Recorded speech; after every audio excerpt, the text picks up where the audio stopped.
Hi guys, welcome again to my channel. Don't forget to subscribe my up my tutorials video. Thank you. Sa ating YouTube channel. Yan, click po natin your channel. After your channel, yan, punta po tayo dito sa YouTube Studio.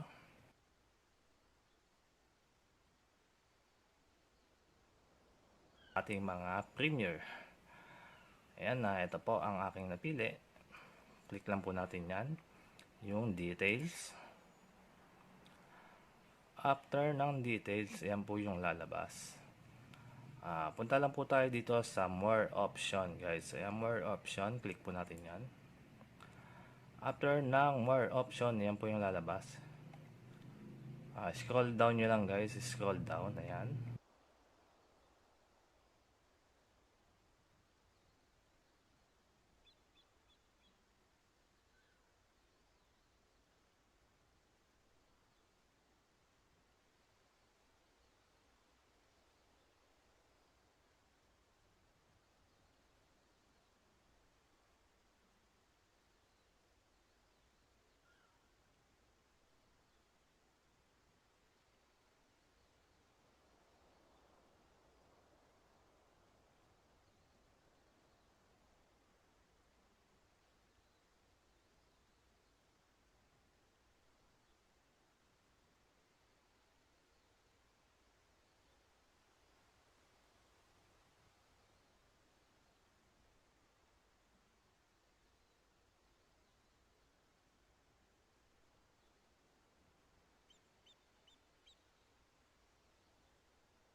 Let's just go ahead and do a sound check real fast.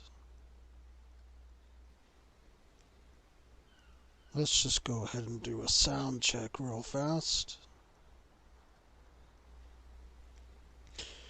Okay, looks like everything's working and good fast.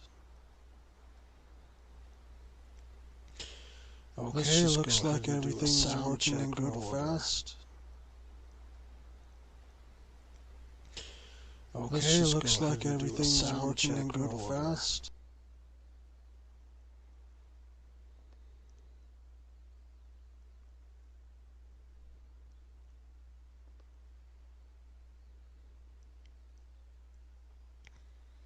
Alright then.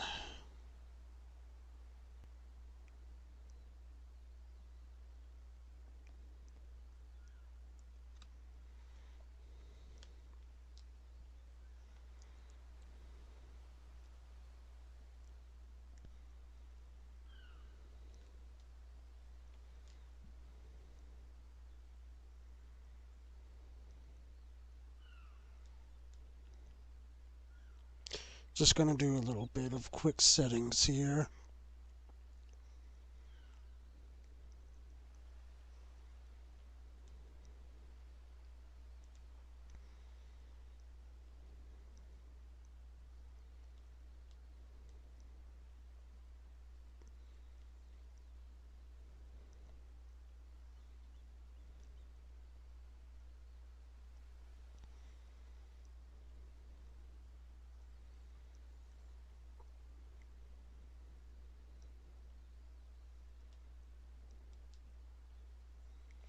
Alright then, good morning, Final Fantasy XIV. Especially to you, Final Fantasy XIV developers, for whom this video will be made for. But of course, everyone's welcome to chip in as they will. But for this stream, I have my live chat disabled. Obviously, because I don't want any inappropriate comments or to distract my message to the developers of Final Fantasy XIV, so that's why there's no chats allowed for this particular video. Not because of anything malicious or because I don't want to, avoid my audience or whatnot, but I feel like I have some things to get off my chest to tell the developers. In the last video which I made, I was specifically made that video for the community as a whole to explain, my reasoning for why I'm not going to be fully supporting Final Fantasy XIV anymore as a veteran player of 10 years, which is how long I've been a subscriber and player to Final Fantasy XIV. But that's kind of irrelevant information. So, without further ado, then, I would like to start this with a little bit of a story about me. Because, in a way, that's kind of what this is about, this video. It's about me and Final Fantasy XIV, as well as my standing with the game as it is right now. And what I think that you developers could do a lot better. And what you have the means to do better, in fact. I have some ideas, of course. But in the end of the day, that's all they are, is just ideas. So take everything I say with a little pinch of salt, if you will. Or grain of salt. That's how the saying goes.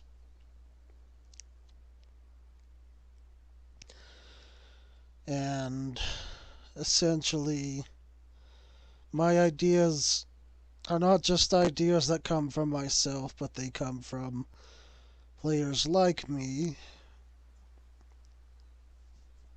who've strived to have this game be better, have this community be better.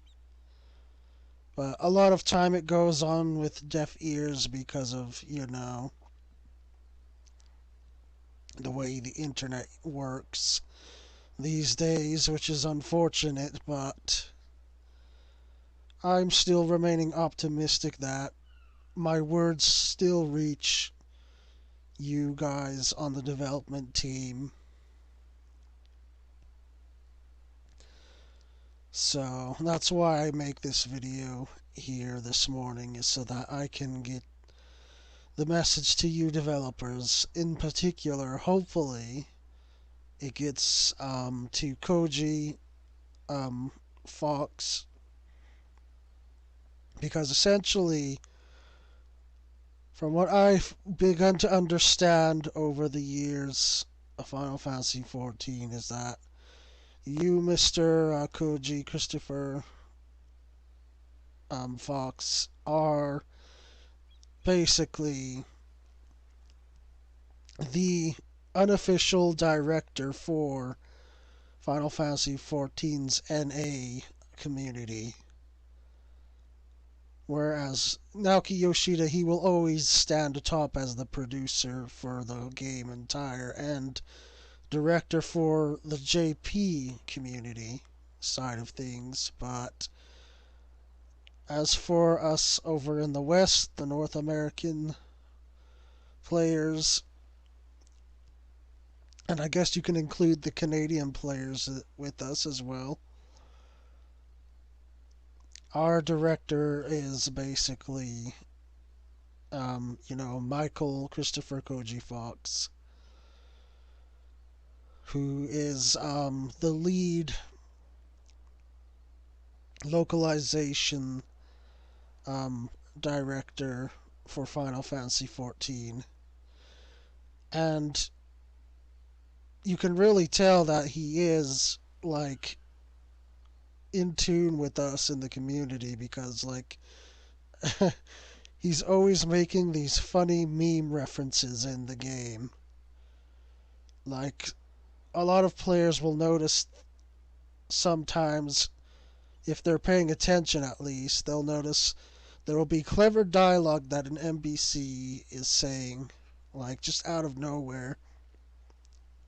And people will catch that and be like, oh, that's that thing. Yeah, that meme.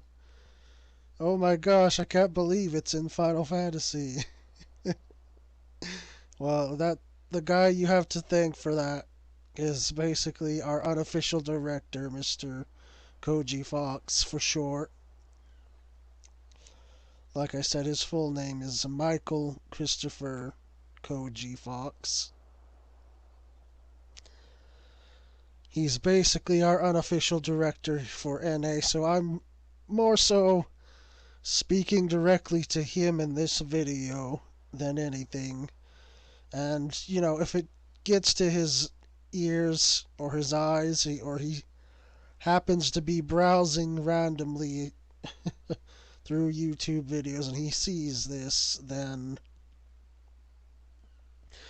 I'm hoping he can maybe pass a few of these ideas along to Mr. Naoki Yoshida, who's the producer of the game, and hopefully from there Yoshida will be able to talk about some of these ideas. Like I said, they're only ideas. Whether they get implemented or not, you can't really say. And it's not my, say so to demand that it be implemented. I'm just putting it out there so that the developers know why. Players like me, they're veteran players like me, so that they'll know exactly why we've decided to kind of abandon the game and look for better pastures, so to speak. And so that's why we're hoping that things get better and that we can just overall have a better experience. Because right now, the experience is kind of muddled. And it's not like really all that it's cracked up to be.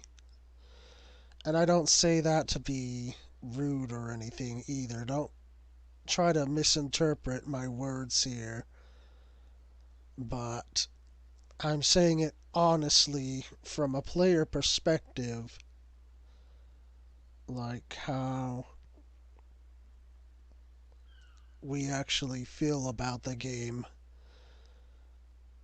And yeah, a lot of people will say that we're just a minority and all that stuff, or they'll try to call us trolls and all that mean and nasty stuff, so that our words never get brought up to the developers' attentions, because they're the opposition basically.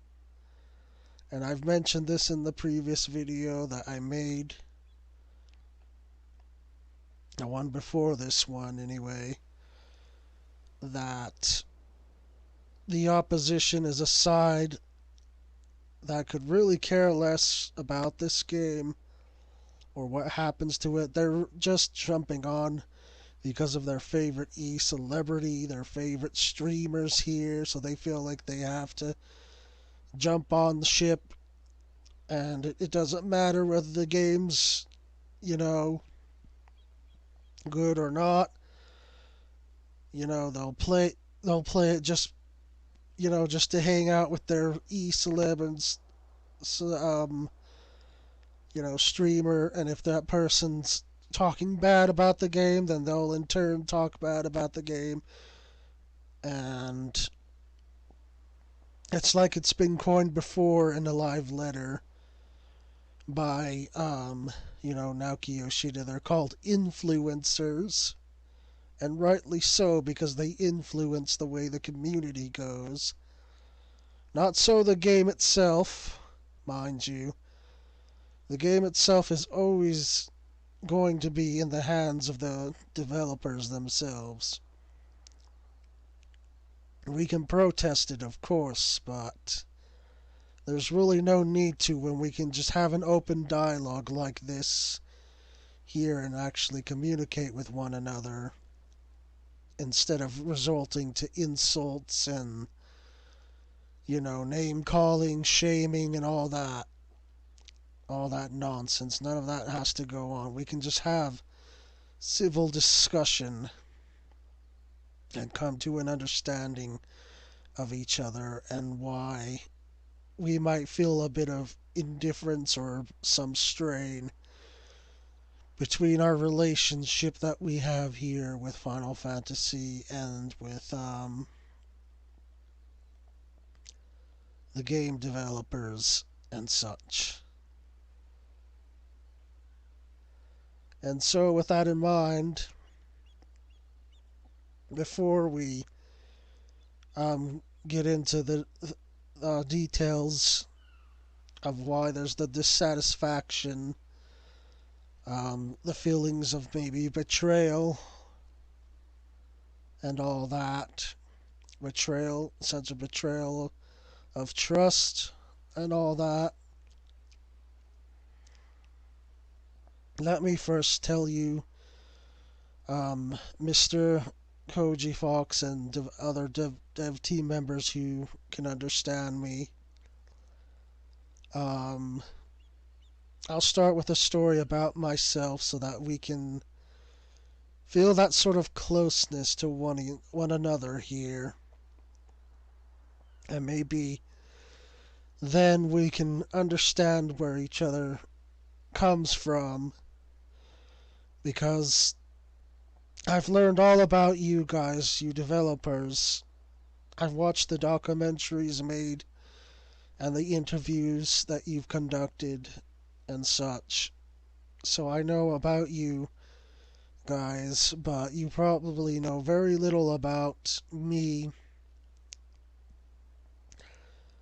and people like me who decide to make content and stream videos because there's no really open communication or open dialogue between us other than when there's like a live event like a fan fest or something to that nature where we can actually go to you in person and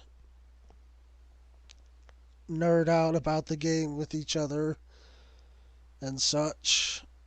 But even then, that's one of my criticisms about that is that it's really limited to these so-called influencers rather than it being like an actual open forum that's open to everyone, you know.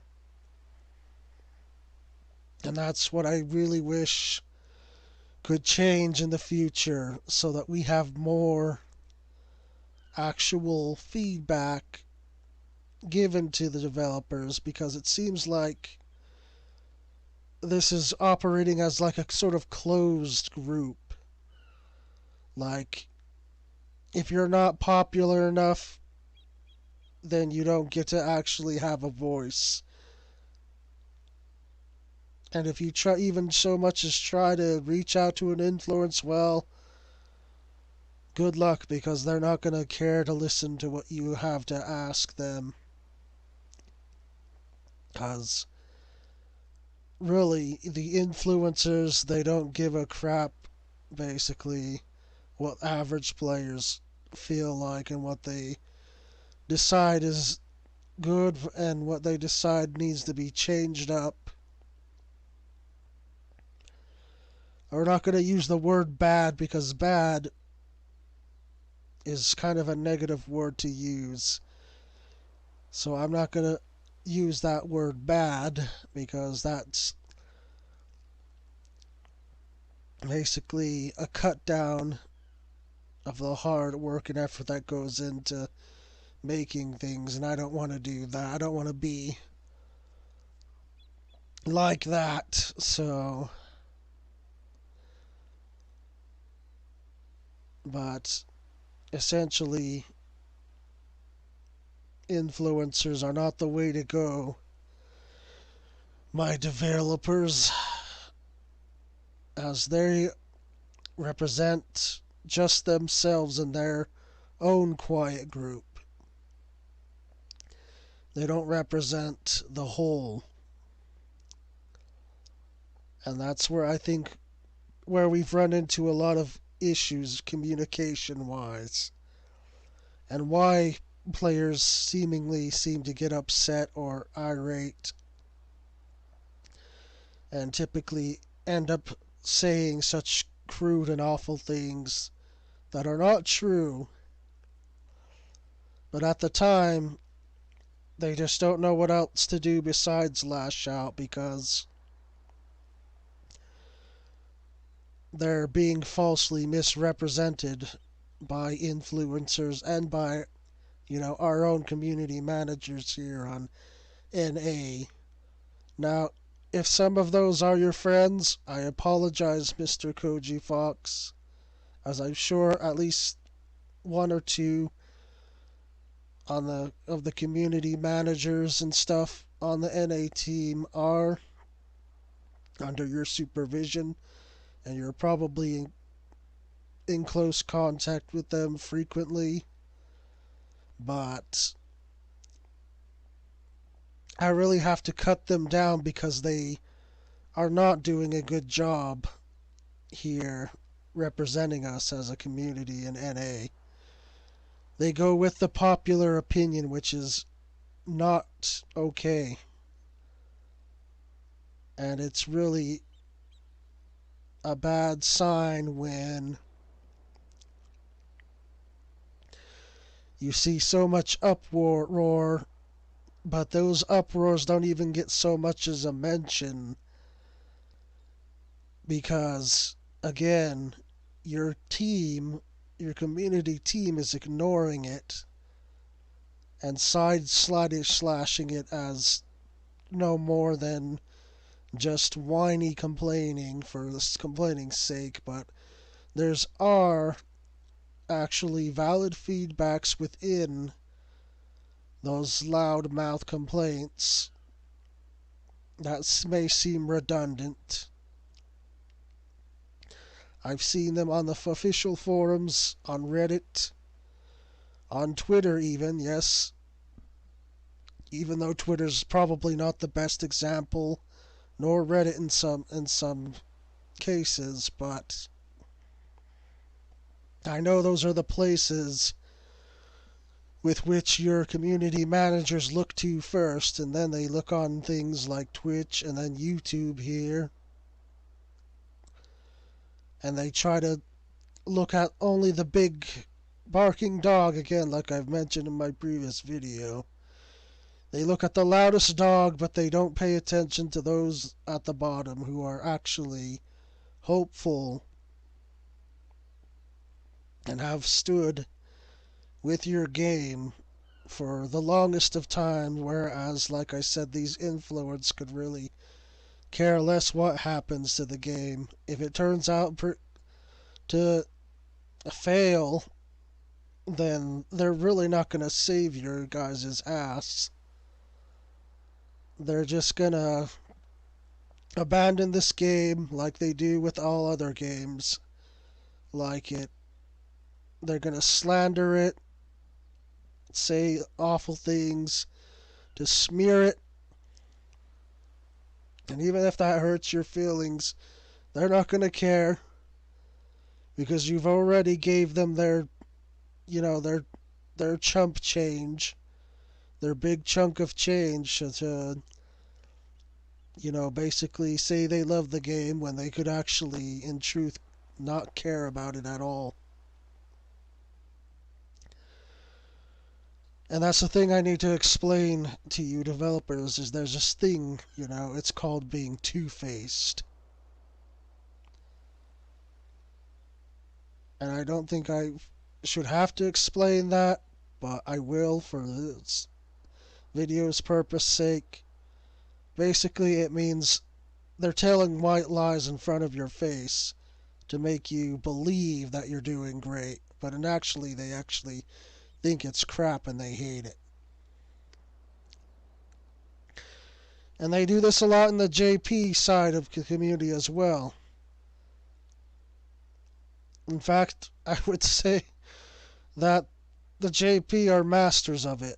In fact, of telling the white lie to make people not feel, less bad, but they actually mean something else.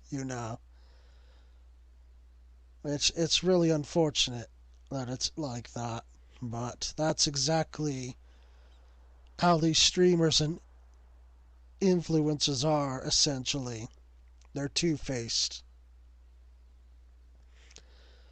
And they won't tell you the truth. They'll just tell you what they think at that time. And then they'll turn around and backpedal it later on and say, I never said that.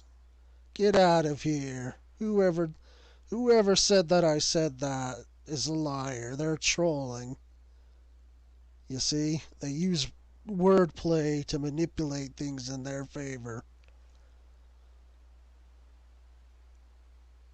And I think they're suck-ups in a way, too. Might sound harsh, but it's the truth. And the truth is harsh sometimes in reality. We have to face that reality. But anyway, we're getting off track again. I apologize, but let me start here. I'll tell you about myself so that we gain better understanding. So, My Final Fantasy journey, how it started. I was very young at the time, and during my youth time, I was in elementary and whatnot. They had older game systems out and available. Systems like the Super Nintendo, the Nintendo 64, Sega console, you know, the Game Boy Color, the gray little small Game Boy thing, and the PlayStation, the original PlayStation. Those were what were available around the time I was young. And so around that time, you know, my family was a poor family, okay? So we didn't really have a lot of nice things and whatnot. So you just kind of, as a kid, it was up to my imagination to create my own sense of fun. But eventually, you know, my dad actually began to notice that, I liked playing video games when I was at my cousin's house and my other friend's house, my neighborhood friend's house. We would play video games, and he would took notice of that, and so he decided he would get us, me, my sister, and my little brother. He got us a Super Nintendo for like Christmas, and so we had that Super Nintendo, and we would play it a lot. We'd play Mario, Kirby, the old Zelda, and that's where I began Final Fantasies, because we even had the original Final Fantasy, the old, like, what's it, 16-bit or 8-bit, whatever it was called, type of game, and we had that, and that's when I first started playing Final Fantasies. I played that game a little bit, and I didn't comprehend it fully at first, being the kid that I am. You know, children have very limited attention span, so I didn't quite grasp it fully at first, but nonetheless, I did kind of just like roam around a bit with the characters. Occasionally, you'd come up with fights, and just go through the stories and stuff. Excuse me. But then I noticed that my friends had the more complex versions of games. Like, my friend would have Final Fantasy number 9 and Final Fantasy number 8 and 7, and then he would sometimes be playing those games, and then he would ask me sometimes to play them. He'd say, "How about you give this a try?" And I'm like, "Oh, I guess I can try. I don't know what to do though." And he's like, "It's okay." So he handed me controller at times when he was playing, and I would just, kind of just play, roam around talking to NPCs, initiating a quest, and then just doing some fights and stuff. And the visuals were kind of awe-instructing me, and I'm like, wow, that's pretty cool. I can't believe this is Final Fantasy. The music too, and like I'd catch myself always humming along with the the battle themes and stuff. And it's just a grand old time for me. But more than that, though, Final Fantasy was more of a, sort of escape, you could say, because not only, was my family poor and all, but like I didn't exactly have like a happy experience growing up as a child. I didn't have too many friends, and at times I'd have people that would pick on me and tease me and whatnot. And so really all I had was games like Final Fantasy, or even doing little hobbies like sketching, and like I said, my imagination was really all I had to depend on and keep myself going during those times. But it was hard, I won't lie. There's times it was extremely difficult,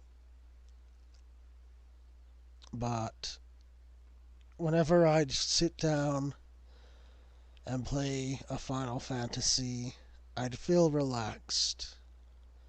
I did. I felt relaxed, and I felt like I was able to have some semblance of calm and peace in such tumultuous times. And so,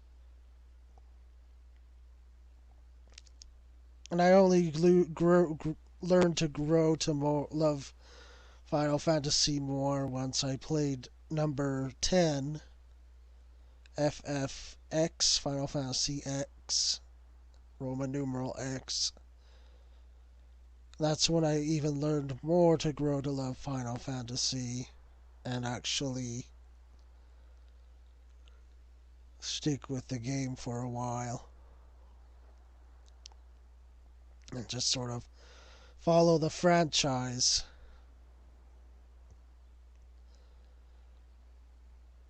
And like, I bought some of their games later on for myself too.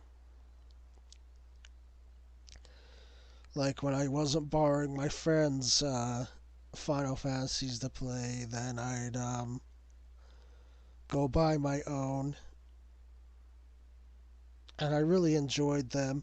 I played, Final Fantasy. Like I said, other than the ones that my friend had, I played, you know, Final Fantasy VII's Dirge of Cerberus and Final Fantasy VII's Crisis Core for the PSP when that came out. And I also played Final Fantasy number 12, when that was around. I never really got to experience number 11, but I did see videos occasionally here and there. And it seemed like people were having some pretty good fun with that one.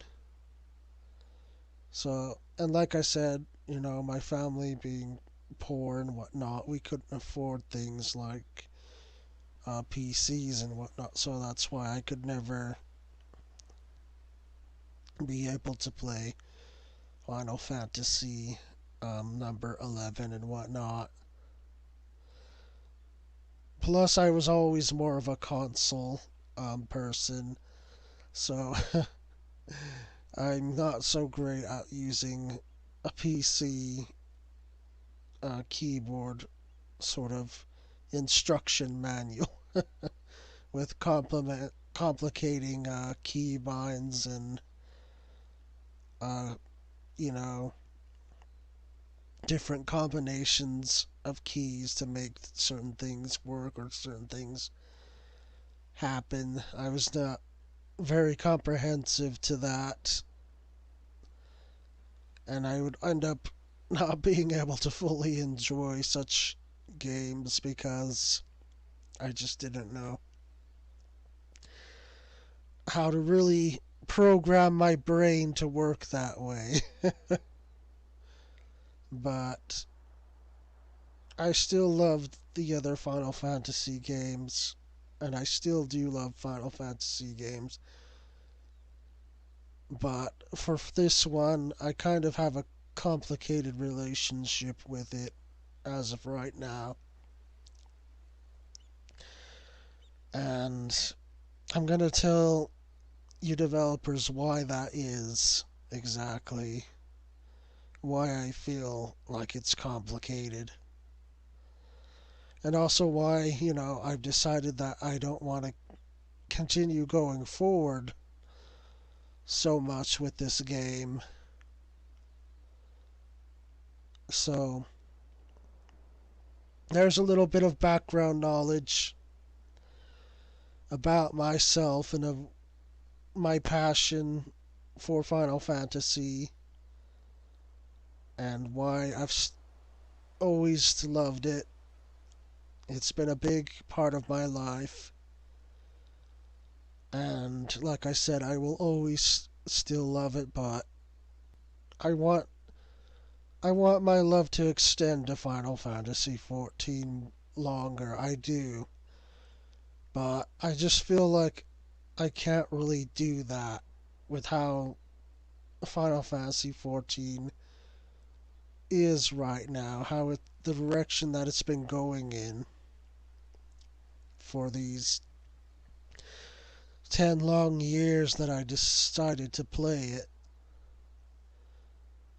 And I played it pretty consistently. I've had some short breaks here and there, but they were they weren't like extremely long breaks or anything. A couple months of that, like 1 or 2 months, where like either I didn't have the money to renew my subscription or like, my console died on me one time, or you guys on the development team kind of cut me off when I had PlayStation 3. I don't hold a grudge against you for that, though. I know it was for the betterment of the game because, you know, graphically and functionally, the PlayStation 3 just isn't the type of console that can handle frequent updates,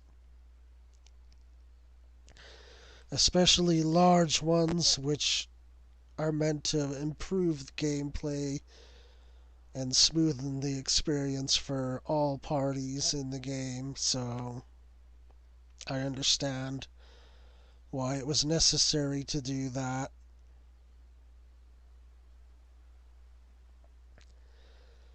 But it did force me into a break, so I had to, work a little bit of extra hours when I had a part-time job,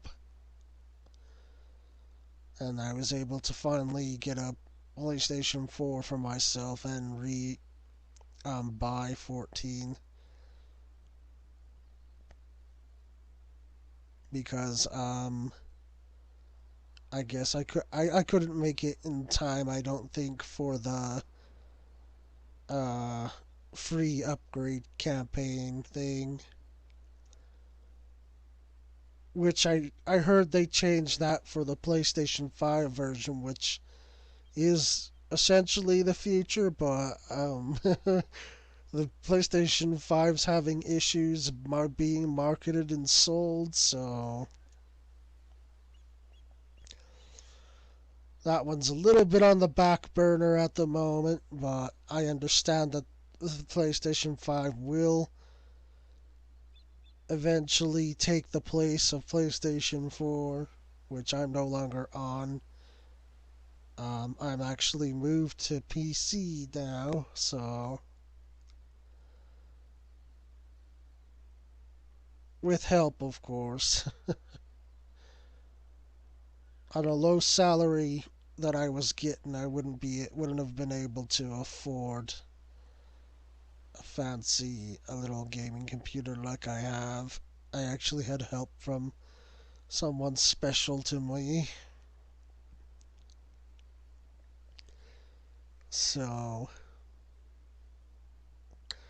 I've since moved to PC, and that's probably where I'm going to stay. At least, hopefully, nothing bad happens to my PC, but you never know, accidents happen. But I always try to be cautious to avoid such things. Like I said, growing up the way that I've grown up, I've just come to take considerable care and value in things that I have. Because I know, like, I may not be able to have those necessities again.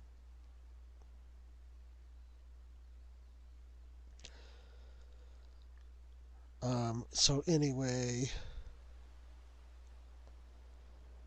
going on. So here's a few things as to why I feel like I can no longer go forward with Final Fantasy XIV. Firstly, there's an issue with the community and the way that we are perceived or represented in Final Fantasy XIV. It's kind of hard for you developers to see this, I know, considering you guys have such heavy schedules that you have to follow, and deadlines have to be met on time or not at all. So, I know it's not something that you can easily track, and like I said, it's nothing personal against your friends, Mr. Koji Fox, but I really do feel as if they haven't been doing as great a job as they could do representing us. Like, they pick and choose, like, all the wrong voices to represent us, and those voices don't even represent the entirety of the base that you oversee. Like, they represent just a minority, just like I'm representing what some people would consider a minority. But when you combine these minorities, you'll see that there's clashing. And that clashing is a result of a lack of communication and lack of reciprocation from these guys that you've assigned, you know, to represent us as the community managers and community representatives. So I feel like that really needs to go be under heavy scrutiny and under review. Like, if I were you developers, if you're really planning to future proof this game with these next 10 years that you've been granted by, the Square Enix heads above you, then that's what I would really heavily scrutinize, is how the community's being represented, who's saying what and where and why, and take a deeper look at who your representatives, your chosen representatives, are looking at. Ask them, questions. Ask them why they chose that person specifically, and ask them for what reason that person should be a voice in the community. Like, ask critical questions is what I'm trying to get at here. Because this clashing, like I said, between minority groups would not be happening. In fact, they could come together and sit at the table together if your community teams, your community managers, representatives actually took more careful consideration at who they invite, who the influencers they talk to. Because, as I was stating earlier in this video, a lot of these influencers don't have the best of intentions in mind for the game. They have the intentions there for themselves, and the intentions there for their small groups, their small little fan base that follows them, but for everyone else they could care less. And I know that you guys on the developing team don't want that to be the case. You don't want to exclude anyone, but you want to bring people into the fold. You want to be inclusive rather than exclusive. But unfortunately, your managers, your teams, are being very much exclusive, and they're not being inclusive. You know, they're inviting, like I said, the loudest barking dog, the one that gains all the fame and attention, and that's terrible. That's just truly terrible. They should be looking at some of the other smaller streamers too, as well as these guys. Because I'll tell you, not everyone agrees with these big barking dogs. We don't all share the same views or the same opinions. That's because we're all different as individuals. It's what makes us unique. It's what makes us special.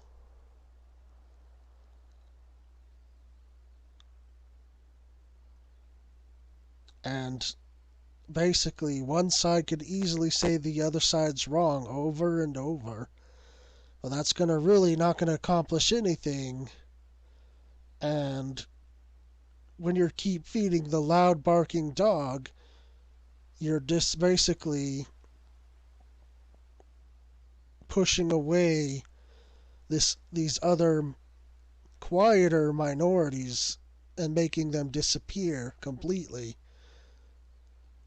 until basically you have nothing left of those groups and you have only the tiny little group that the loud dog is barking his head off for. And then that's it.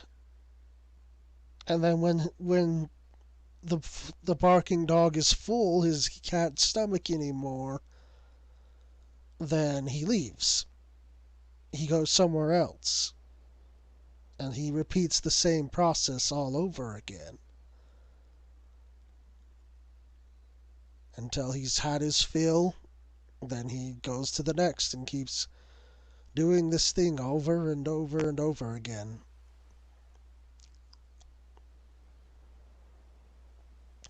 And like I said, all this while smearing your guys' good names.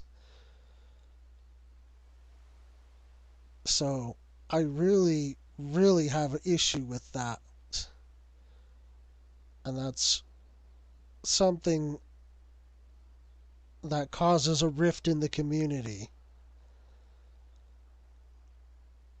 essentially. And it's not a healthy rift. And I worry about you guys on the development team, because I know you try your hardest. You always pour your hearts into what you make, only for it to be scrutinized and defaced, devalued. And like I said, that's a direct result because of these tensions between these minority groups clashing heads. And the like I said before, the feeling of betrayal of trust. Because, like I said, Mr. Koji, that the people that are working beneath you, the community managers and such, the representatives, they're not doing a very good job. They're being very much exclusive rather than inclusive. And it's gonna hurt this game the more it keeps going on. It's pushing people away. Like myself as an example of that. Why I decided, one of the reasons I should say why I decided I can't keep going on like this is because I see that people like me, the average gamer, the average player in your game, you know, we're just not being heard. We're being ignored and pushed out in favor of that stupid, loud dog who doesn't even give a shit. They just know that they're being fed. And that's all they care about, is that they're being fed. And when they're not being fed enough, then they rebel. They start rebelling. And you've seen this happen. I know you have. I know you're not blind or ignorant to it, you developers. I know you've seen it happen. In fact, I have been paying attention, Mr. Naoki Yoshida. He put it out there during the Smog Station radio special. He said that he's deeply hurt that people would personally attack him and his dev team over such trivial little things like disliking a feature that his teams worked hard on, for example. And I understand that feeling. Like, it definitely doesn't feel good when you've worked so hard on something to share it with others, with your peers and stuff, and to the world, only to have it be criticized and cut down. I know that's not a great feeling. And it's especially harsh and unforgiving in, the Japanese culture. I understand the way their culture works. Like, I'm not just one of those weebs that these accusers will come and raise up against and call trolls and all that sort of stuff.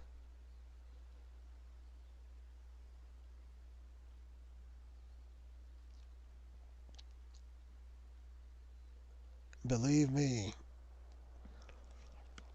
I do know how it feels. It's not a great feeling. But for my part, even though I don't like certain types of content and things, I do feel that it's necessary to thank the developers. Because I know over there in Japan things work differently. And I know that they handle stress and handle shame and disgrace in a very different way than from over here in the Western territories. It's kind of a thing that's ingrained in like their minds from childhood up. Like, I do understand that, and their values are much different too compared to the West. So I know how heavy and taxing it is for the Japanese developers, working hardest and working extra hours and such to make a wonderful game for everyone to enjoy. But unfortunately, and here's moving on to the next point that I want to discuss, is the formula in which content is placed and put out. And like, here's the thing about it, okay? I know that it's efficient. I know that it has worked. But there has to come a point, when you ask yourselves, as a creator, a content builder, designer, developer, there has to come a point in time when you ask yourself, am I doing this? What is the point of it?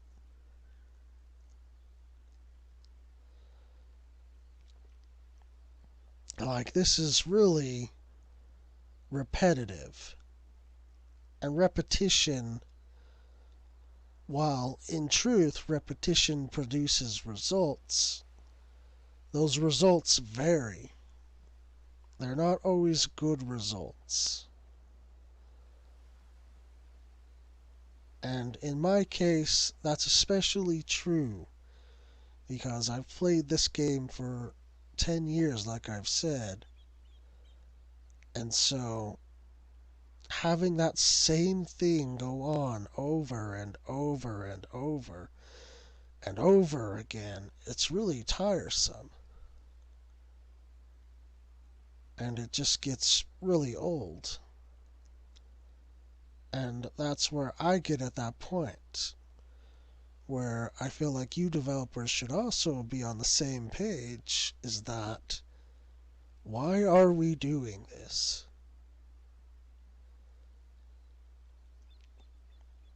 Like, it's enough to do it once or twice. Sure, that's fine, It can be fun a second go around. But when it happens a third or fourth time, well, then it just becomes a chore. It becomes monotonous and becomes kind of irate in a way. Like, especially so, that we're giving you guys money, okay? Maybe not necessarily you directly, but we're giving the company money so that you guys can continue to make more of the stuff that we love to see. But in token, the stuff that we love to see can also be changed creatively. It can be transformed even. Like, it doesn't have to follow the same pattern each and every time, is what I'm trying to say. Like, it's okay to give us more dungeons. It's okay to give us more raids. It's okay to give us more relic weapons that are similar in concept to a previous iteration. But how about this as an idea? Mix them up a bit. Give them more flair. Give them more attractions. And what I mean by that is, like, make the boss battles more fun. Like, for example, I'll give you a good example.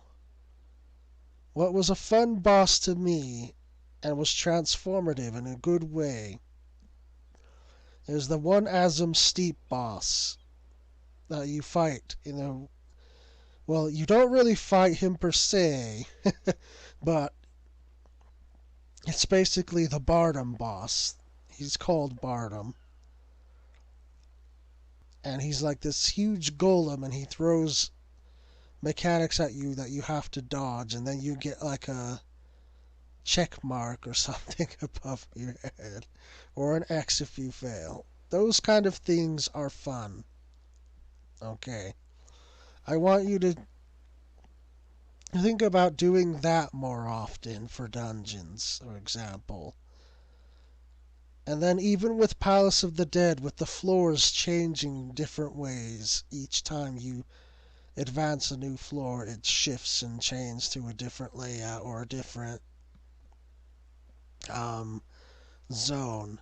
Something like that is also really good content to do, and it's fun because it's transformative, it's changing, it's not a same easy pattern. And that's the thing that I want to stress here is the easy way out isn't always the best way out.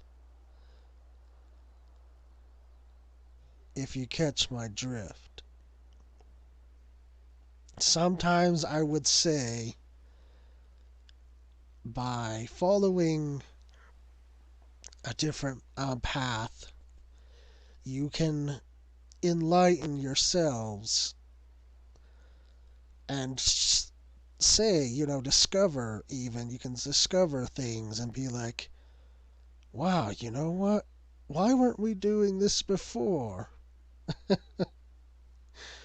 Like, this was a good idea. We should keep trying to mix it up here and there, and it makes it fun for both the developer and the player that way. And that's what I think needs to happen more with regards to content like dungeons and raids. Is there needs to be more transformative ideas, more like puzzles as example. You could add puzzles, and you could add transitions, like for extreme fights example. You could add different transitions, like have a transition where, like, say the boss throws you to a different platform or something, and you have to like mash a button to beat that check or something, or you have to kill X mob or stun X mob before it kills you and such. you know and just keep trying new things, basically. Like, never stop trying new things for content. Even if it's the same kind of content, like I said, it's fine that you can do dungeons, it's fine that you do raids and trials and stuff like that, but try to transform them more. Because basically just doing the same song and dance of, oh, okay, yay, it's a dungeon, okay, 3 bosses, 3 arenas, okay, fun, get the loot box, okay, done, whoopee. The enthusiasm really goes down when it's really just the same tune over and over again. So I would suggest highly that you consider keep on doing more fun things like the Bardom boss and such. I keep trying those things because that's really what will help keep the game alive and fresh. Or, sorry, not the game. I meant to say content. It will keep the content alive and fresh. As by doing things such as those. Those are the things that we players actually love to see, you know. We don't like to have to play the same old, you know. Like, it gets really tiring after a while, like I said. And it just makes it not fun. And see, that's always the big key word here, is the word fun. F-U-N, fun. When there's no fun being involved in the content that's being developed, then it reflects poorly, and it also makes the player lose interest, you know. And then from there, the content just kind of drifts off away, and it just doesn't get replayed again because there's nothing fun about replaying it, you know. But you can make it replayable if you just make it fun, like I said. And you transform it in a way that makes people want to do it again and have a blast doing it. You know. So, I always encourage you developers to try new things. You know, keep pushing new ideas and trying new things. And now listen though, I know that not all the new things always pan out the way you hoped for. And again, friction between groups happens. One group's saying, like, I didn't like this content, oh, this content was a drug, I hate it, or other such negative things. But then you have the other groups, the other minorities, like I said, that will say, yeah, I actually enjoyed this, this was fun, I would do it again, and I would recommend it to my friends, okay? And that's what you need to keep in mind, is that you need to pay it closer attention to that, is that, yeah, there's going to be groups that don't agree with it, but those groups are usually complaining because it's not content that is designed specifically for them. Okay. And that's kind of where developers need to draw a sort of line in the sand, is they need to say, okay, this content that I'm making, who's it for? Okay, I want it to be for fun, okay? Example, that word again, fun. I want it to be for fun. So that's how I'm going to design it. It's not going to be hard, it's not going to be difficult or challenging. I'll leave that to another type of content, you know.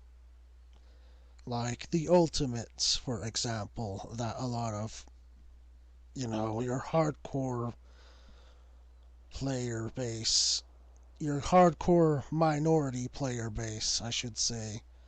Like I said, there is no majority with the community, despite what people like to say. Okay, there's really not. There's no majority. There's lots of minorities that make up the majority, basically. And like I said, not all these minority groups agree. They clash all the time. And you can see that. So,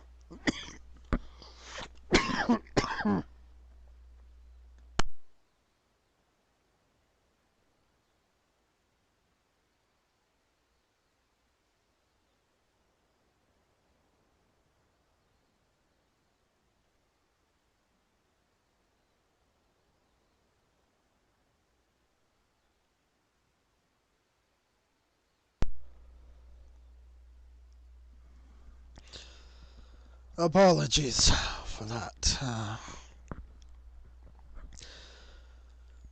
Some days I feel a little under the weather and have to resuscitate myself for a moment, so I apologize.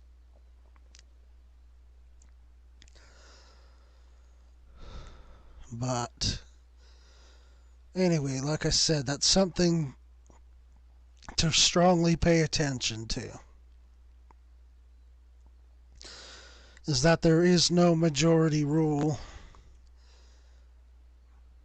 that there's just a lot of minorities that clash heads.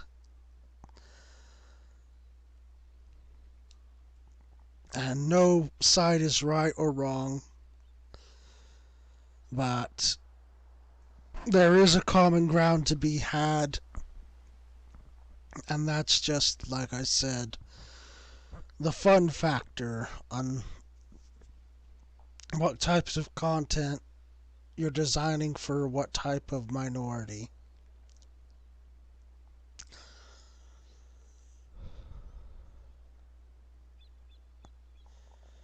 So that's something I bring to light to you developers, is that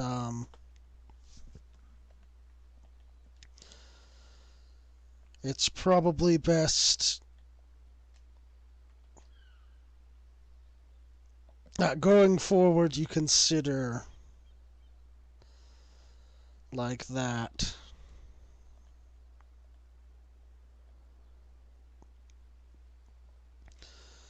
That you really take a look and consider that when you're designing content, is like which minority group is that content being developed for? Who is it designed for? And then focus your efforts around that.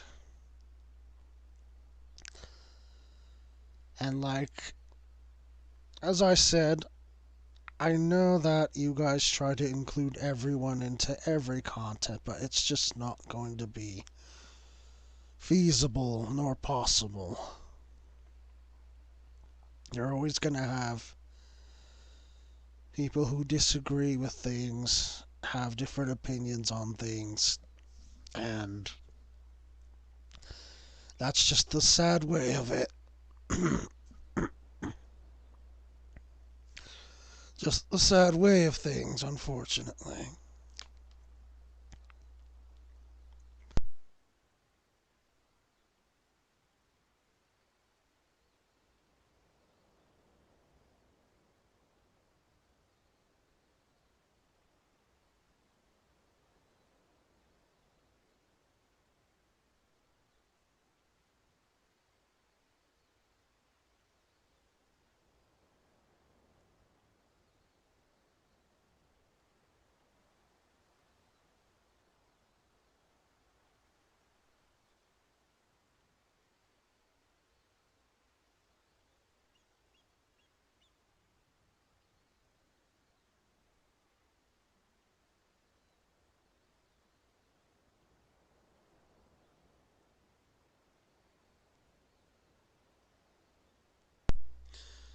Sorry, more apologies. Just clearing up my throat here. But as I was saying, it's just not going to be possible to please every single minority group. Not unless you can find a middle ground, but that's not as a very easy thing to do. There's not really that special medium between having challenging content where it will also be fun for all parties involved. You're always going to have one member or one group that's going to have a hard time and not find that fun because they're having a hard time. So it's important to keep that in mind as you continue to develop content, that you decide when you're making a specific piece of content, say, okay, you know, just sit and let it process for a minute in your head when you're designing. Say, okay, this content, this is the type of content is and this is the type of player that it is meant to be for. And if you hear complaints about it, then okay, that's fine, you know. Complaints are normal. They're going to happen no matter what type of content you design. It's just in human nature to complain when things don't work out the way that are anticipated or planned. It's essentially a coping mechanism we have as human beings with worldly desires. We just feel the need to be bitchy, moany, complaining when something just doesn't work out. So, like I said, just you have to take things with a little pinch, little grain of salt, and decide, okay, they didn't like this about this content. Okay, that's something I'll keep down in my head for the next time I design something similar. Okay. Just make a mental note of it. Patch it if there's a bug. If there's complaints about something breaking, like the system or the gameplay, then that's something to patch. But if it's just like minor little things, like someone complaining, "Oh, I can't get this to work. It's poor design because I can't make it work for me." That's just pettiness, basically. They're just complaining to be petty. And those are the types of feedback that, like I said, just take with a pinch of salt and jot it down and just move on. And don't stop making your ideas reality, because it's important that you keep trying new things. Don't let the negativity be the only thing that affects you going forward. There are positive things that other groups will say, and that's the group that you're developing the content for. Those are the people that you're designing it for. Is those people who will tell you like things like they enjoyed it and that they wish. See, these people that you need to be listening to are the people that will use constructive criticism. People that will say, I like this content, but I wish A was done differently. That's how you take in constructive criticism. And that's what will work in the long run. Is that you listen to feedback that's like that. Feedback where things are listed on a list of like, okay, this was working, I liked this, but this fell short and I feel like it could be redone or revisited at a certain point in time. Those types of feedback will strengthen the game ultimately. So I would suggest that, like I said, it's important to review with your managers and stuff too, because, like I said, they're not always choosing the right voice or the right group to represent the whole. Like, popularity contests are not a way to properly um, work with a game such as this, because you're going to end up being steered wrong. And when that happens, like I said, those voices, those loud barking dogs are not going to care. They're just going to jump ship. And they'll smear your goodwill, your good name along the way as they do it. So it's very important that you really think more critically and sort of develop that mindset, that critical mindset of, okay, tell me what specifically this person has done, what they have said. Can you give me examples? Can you show me? Because if you're just doing things by word of mouth alone, then you're going to be running with your head chopped off again. You're going to be running in circles and wondering why things didn't work out the way that they did. And you're going to be saying, well, that guy, he said it was good, so we trusted him. What happened? Did you ever consider that guy was, you know, bullshitting you, as we like to call it in the West? That he was misleading, that he was trying to be Mr. Funny? Like, it's a thing we call here sarcasm. And like I said, that also falls in line with being two-faced, where they say one thing but they mean another thing.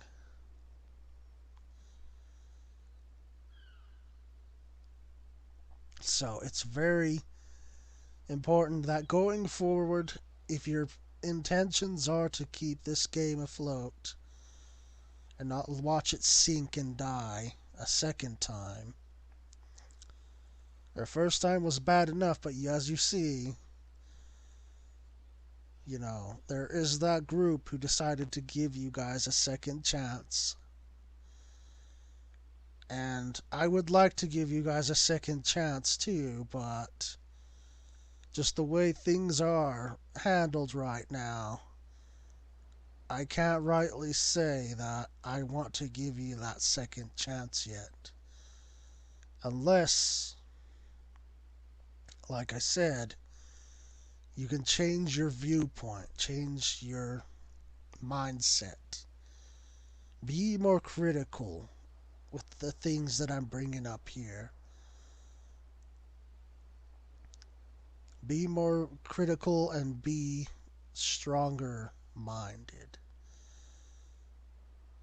stronger willed. It's not always easy to do. I'm not asking you for a miracle, trust me. I know these things take lots of procedures and lots of practice and application to get done. And sometimes you have to train new people to be in line with that same mindset. And it takes them time. It takes them time to also develop that sort of mentality and mindset. So I'm not expecting something to change like overnight. You know, I'm not gonna be one of those people that demands you do it right now. Do this now or I'm taking my sub away. I'm not that kind of person, okay?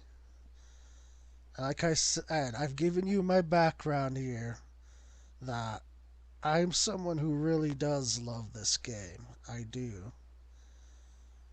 I love the Final Fantasy series, and I will continue to do so. But I just can't really feel that same feeling of passion or dedication that I once had with it because of the way that it's being handled right now in Final Fantasy XIV. Like, I can't really feel optimistic about this game's future when, like I said, you guys spiraled into this play it safe method for so long, and I've offered very little in exchange for that. And like I said, I don't say this to be mean. I'm not saying this to cut you down, but I'm saying it to give you the honest truth so that hopefully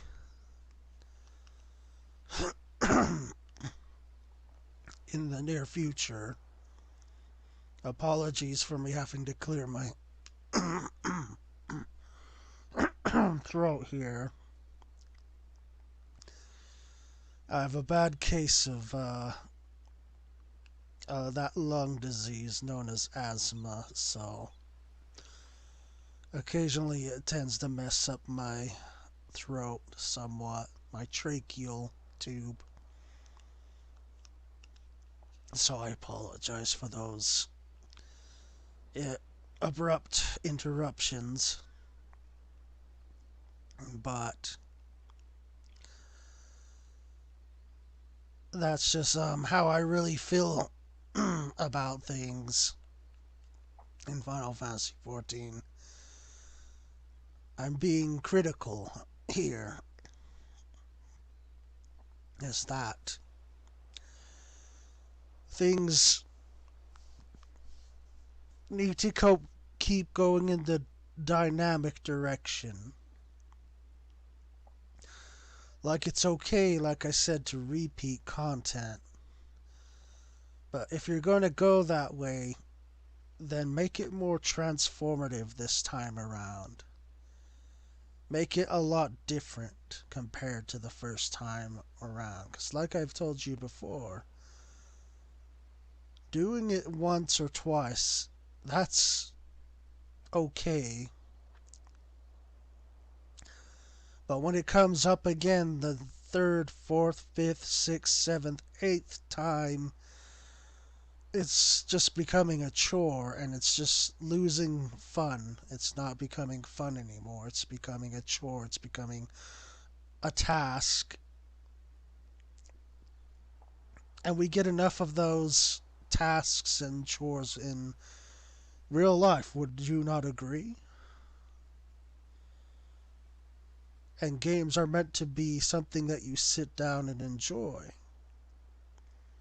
They're meant to occupy the little free time that you get in your day off work.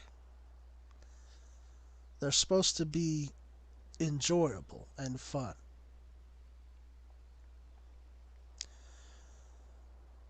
And so, if the developers aren't having fun, they're not enjoying the stuff, then that reflects in the way the content is developed as well. Like Naoki Yoshida has said, if the developers are feeling constantly begrudged and belittled, it really hurts their morale and their pride. And it makes them, like, not work at their best. So, that's why I think it's important that, we allow the developers to have fun with what they make. Like, keep doing new things. Never stop. You can keep doing the same things, but change them up every time you reintroduce those things. Like, really push out new ideas. No matter how silly or ridiculous that idea might be, do it. Just do it. Don't worry about the complications or implications. Just do the idea. Have fun. And yeah, I know someone's probably going to be a sourpuss and be like, well, there might be a technical reason. Or, can we really do that? Would X allow that? Don't worry about that. Don't worry about that stuff. Just make it happen. Let it happen. The worst that can happen, okay? I'll tell you, the worst that can happen is that someone say, I didn't like it. Okay. That's it. That's the worst that can actually happen. Is that they just, people or small group will say, I didn't like it. That's fine. They don't have to like it. Because someone else will like it. There's always going to be someone else who likes it, okay? You don't have to please every single person. That's the most important thing. Besides having fun with what you create and stuff, is that you have to have fun while doing so. And don't worry about the negatives that come after, okay? Unless it's so, so terrible. Unless it's so, so terrible that even the people, who are developing it, you know, crawl back into their desks and be like, maybe we really shouldn't have done that. Unless it's that level of terror bad, then,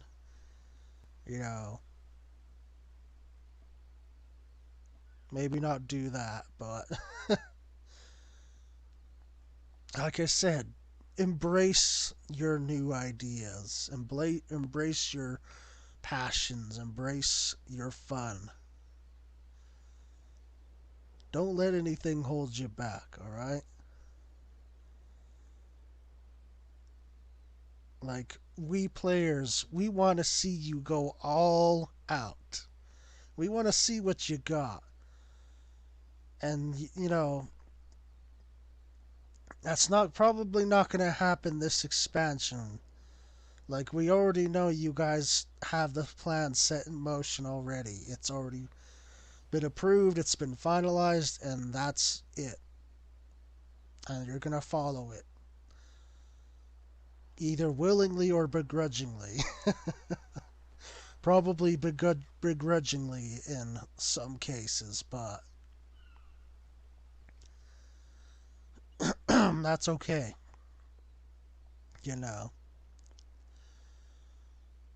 That's more than okay. And if you need a delay, that's also okay. That's perfectly okay, in fact. I would rather wait, okay, and this is coming from me, an average player. Alright, your average player. We would rather wait and see you complete your idea and make it everything like line up just right than to have you force it out and then have it be total mess and unplayable. So, It's okay if things need to take longer. That's perfectly fine. We will wait for you. I promise you, we will wait. I can't say the same for the other groups, okay? I know in one group in particular is procrastinates and has to have everything now and everything like that. They're spoiled. They're the spoiled little shitheads. All right, I know them well. Trust me. But they just need to take a seat, take a number, sit down, have some coffee, and just wait. All right, because we want to see you guys, you developers. We want to see you pull out all the stops. No more rail guards. Like, no more limitations. Just do. Do anything, do everything. That's what we want. That's what we all want. That's what all the minorities want to see you guys do. Like I said, we don't expect it to happen this expansion, but if 7.0 is upcoming, when it's upcoming, I should say, that's what we want to see you guys do. Break down those boundaries. Break those barriers off. Take the rail guards off. Take the training wheels off. Go ham. Go wild with it. That's what we want to see. And since we're no longer the Warrior of Light or Warrior Darkness, for that matter, all the better reason to celebrate the occasion, right? Because that's what I feel like is the best adventurer's spirit there. Show us all that you can do and be. Alright.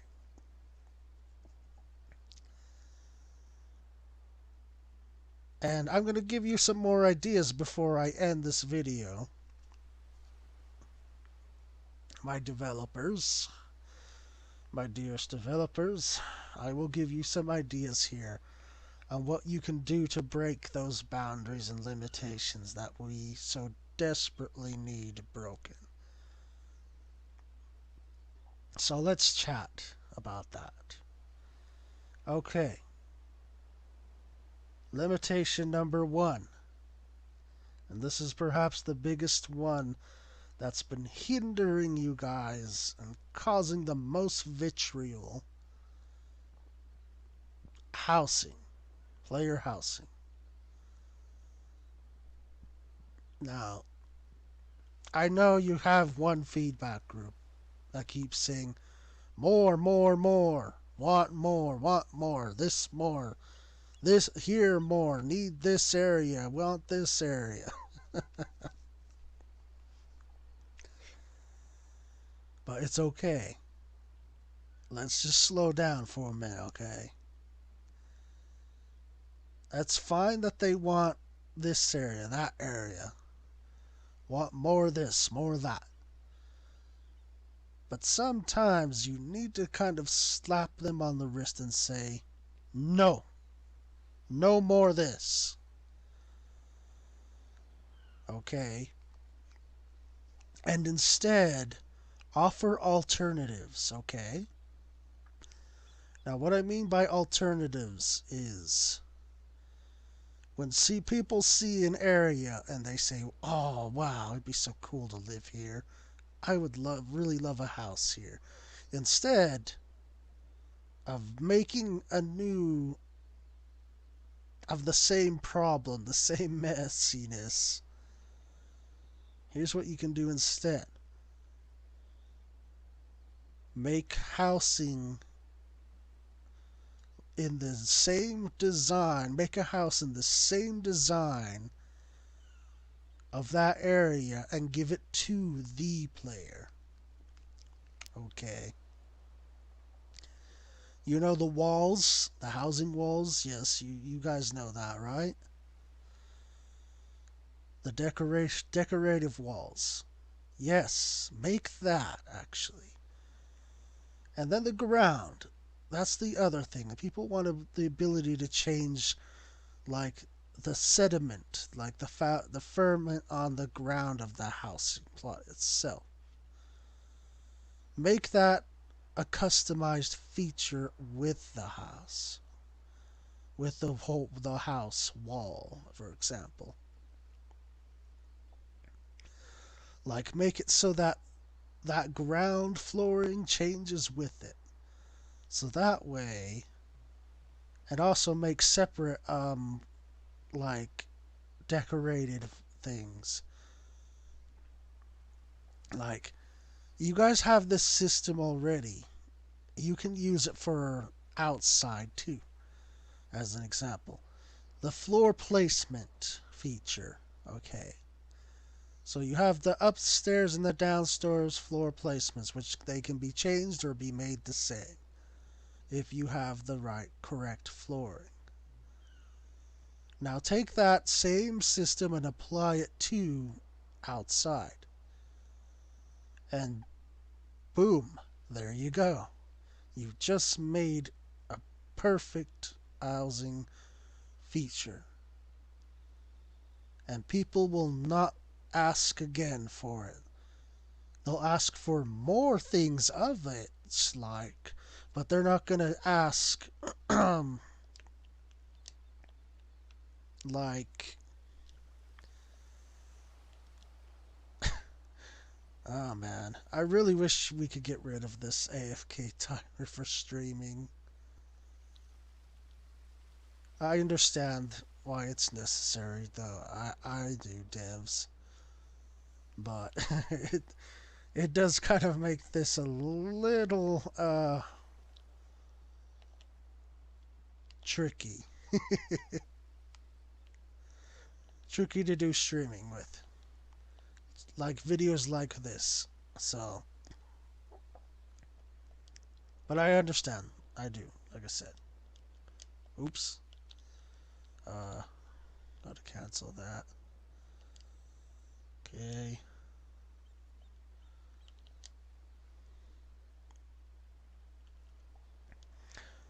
But,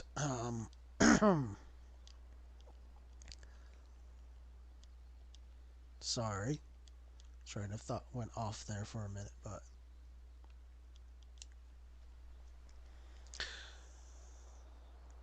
adding things like that, though, like I said, for housing,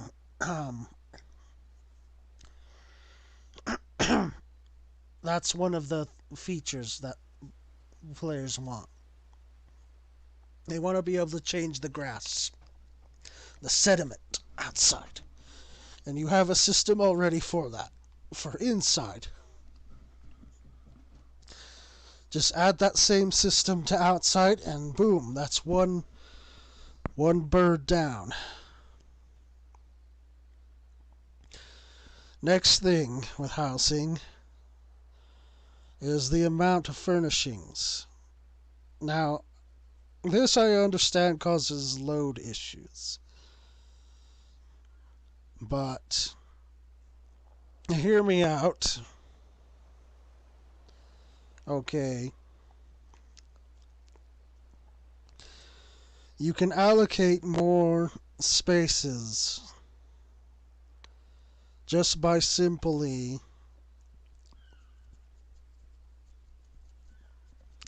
downsizing, basically, or scaling differently, I should say. And that will significantly make things a little bit easier.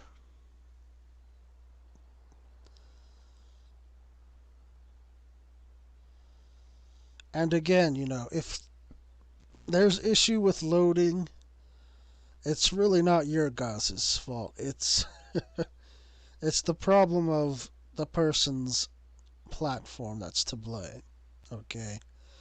Like, if their platform's having issues, they're crashing upon loading, That's more so to do with their side than with your side. You know.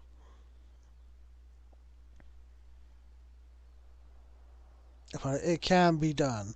You can downsize, downscale things to make it work.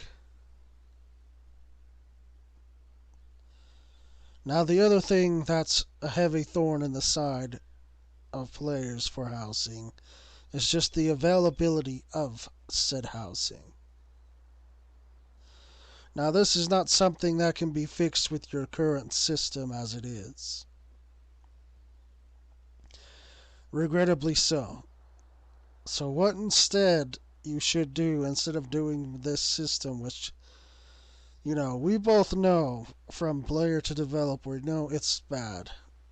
And we don't understand the point of keeping it going, other than, like I said, the ones shouting, more, more, more, more, more, more. We want more this, more that. Other than that, like I said, rather than doing that, like I said, you can instead give them, instead of more of the same, you can give them a house directly tied from that area that they're, asking for.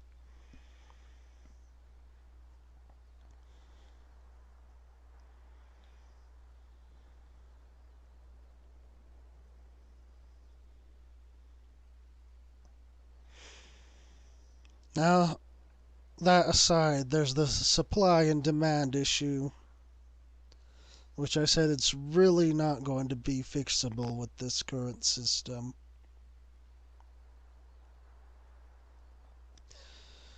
So instead, rather than deal with that, I think it's time we let this system go. Like, for years it's been a thorn in the side of us, players and you guys. I think it's time to change that. Now, granted, I know there's things that might not make that possible immediately, but it can be done. And instead of having the housing be the way that it is currently, here's a better idea to float. Give players their own individual house, rather, and make it a completely instanced house. And let them be able to place this house, rather, in any available house, available area. Okay. Like, you can create these small instances, these instance zones, okay? It's very much like how you design instances for, like, the Scion spaces, for example, that we've had. Like the Waking Sands, the Rising Stones, for example. You can do that. You can just make a little one section instance and have there be a house placement option there, similar to like your neighborhood design, for example. This would open up a lot of possibilities and a lot more freedom. So, and with that kind of thing, you can include for that little instance, you can include that the house place defaults to small, okay, but it can be upgraded. For example, let's say give your players the ability to upgrade the size of the house by them purchasing a permit to increase the size, as an example. And thus, that would solve that issue of people deciding whether they want to fight over or be sad about whether they have either a tiny little cottage or great big mansion, for example. And I know that one of the complaints is there are not enough gill sinks in game. Well, here you go. Here's a good idea of a gill sink, okay? Like give players their own little house instance for themselves, okay? And have these instances be placed anywhere, well, I should say on every major map. Like, for example, let's say we just finished, a Realm Reborn, for example, okay? So we've done all that. We've united, the Eorzean Alliance and all that. So let's say we did that. And then once that's done, okay, now we have all the Realm Reborn areas. Now give us a side quest, which will unlock this instant zone in a Realm Reborn, this instance housing zone, and call it a reward, for us saving, that area, us uniting and saving that area. Just say, Warrior of Light, thank you for doing this. Here's here's a private area that we sanctioned off for adventurers to live in. Adventurers like you to live in, okay? Or rather, I should say, rather than that, just say that we've sanctioned this area off for you to use as you see fit, as example. Like, have it be like that. Like, not tied to any freak or ground companies or anything like that, but just have it be its own reward, the instance house area. And then have it set that area, once you choose to be that area, can only be the only area you can be in for the duration that you choose to be there. And that if, for example, you want to move to a different area, like let's say, for example, you want a person wanted to like move. Okay, so then let's take that same idea of the personal instance area. Let's call it that as a name, personal instances. Okay. Let's take that same idea and then apply it to Heavensward, the Heavensward expansion. Okay, so uh, we did all the stuff with the dragons and Ishgard. They're safe, they're good, everything's all fine.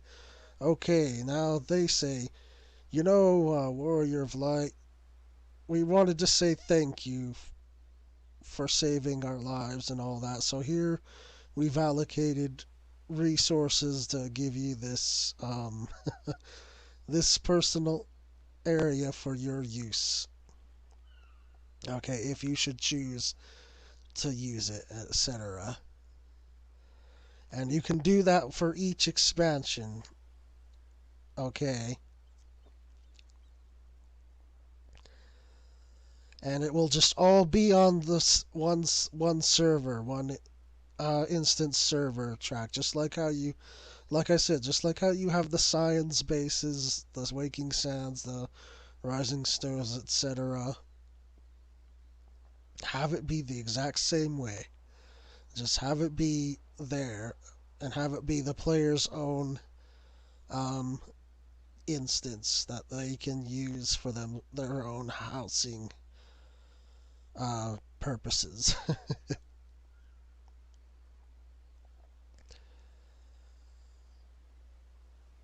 And like I said, these instances don't have to be like massive or anything like that either.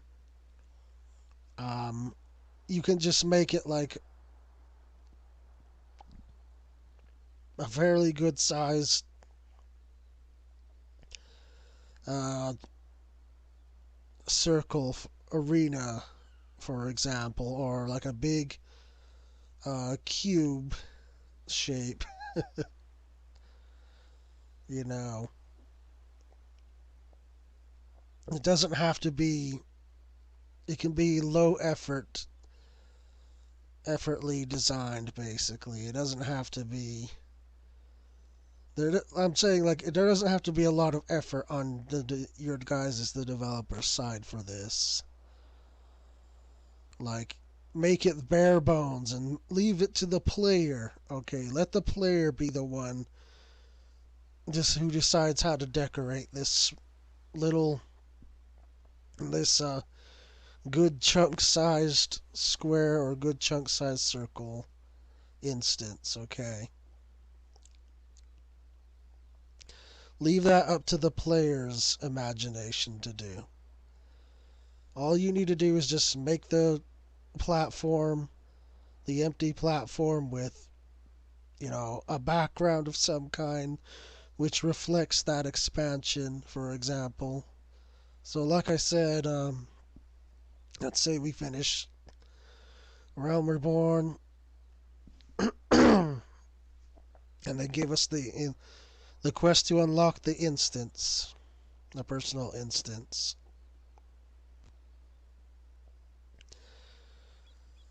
So let's say that's there. So then you have three different themes to choose from for that one little instance area. It could be desert, could be you know ocean, or it could be um, forest.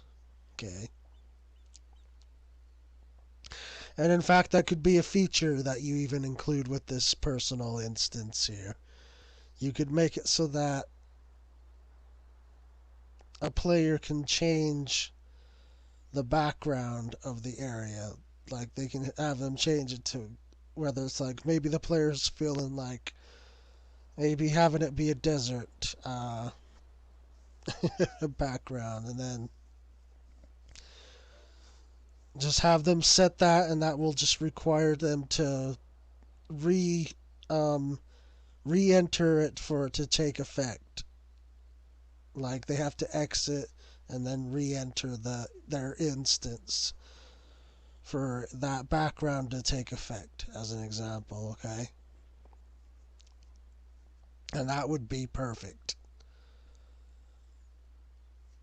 And then let's say then okay. Then let's say then that we did the Heavens Ward thing. Okay, well, then that leaves us with the choice of, we could be in the clouds as a as a background, or we could, or just we could have a snowy background area. Like that would be That would be a real game changer, you know. And that would make actually, a lot of players happy, you know. It would make a lot of people actually want to have their own personal instance over, the current messy house situation that we found ourselves in.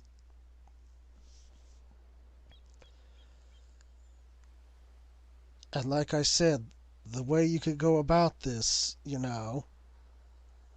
is like I said, you can give it as a reward for completing an expansion, this feature, personal instance feature. And like have it be unlocked, like I said, through the completion of A Realm Reborn. Um,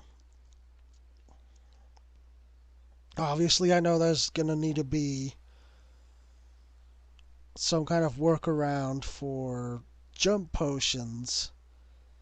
And like I know you're going to need time to implement each new instance, personal instance in the zones. But if this idea came to light or came to fruition, then it would solve a lot of problems that you guys have been having.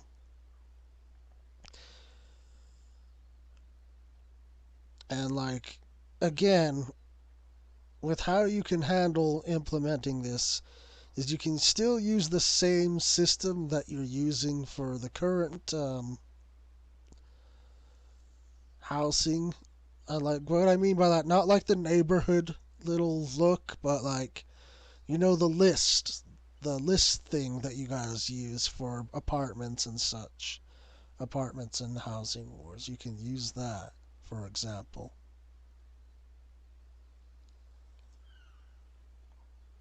You can toss that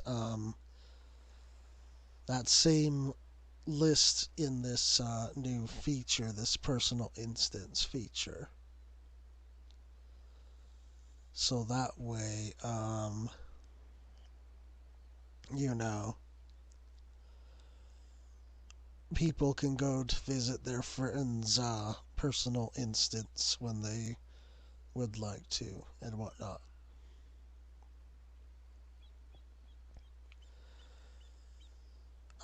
Other than that, like I said,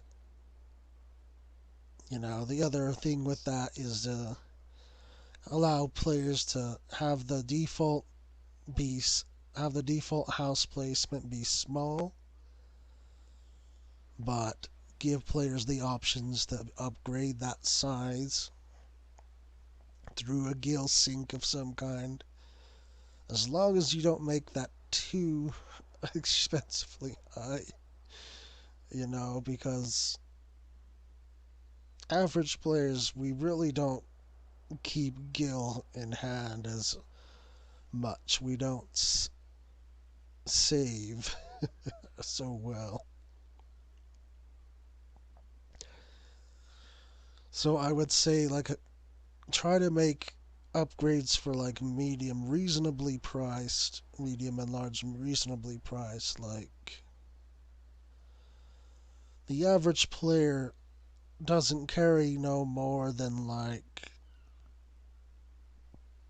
3 or 4 billion gil around, and that's being generous. Trust me,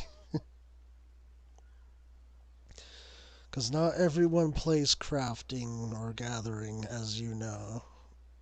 I know you devs have the data that shows that there's not a very significant number of crafting and gatherers.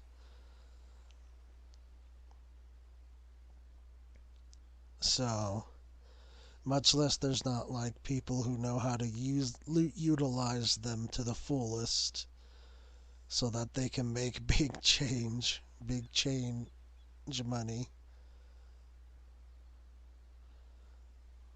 Plus, there's also the fighting on the market boards. You know, that too isn't a battle in of itself.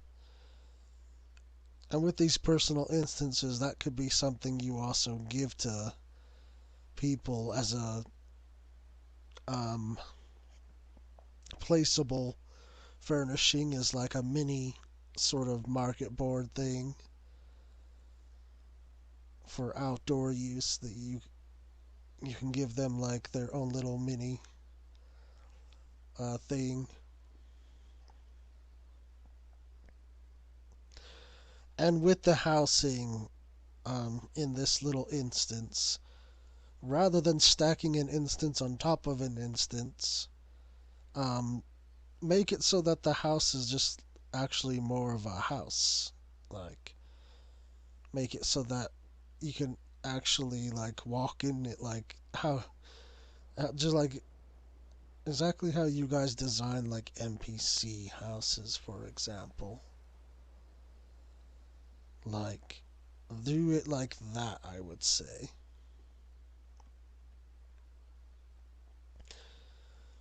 Also, sorry if I keep tabbing back around the lighting. I'm just doing that so that um, the AFK timer doesn't boot me while I'm trying to record here. But I think if you guys can do a successful instance house option for players, you will no longer have to worry about housing complaints.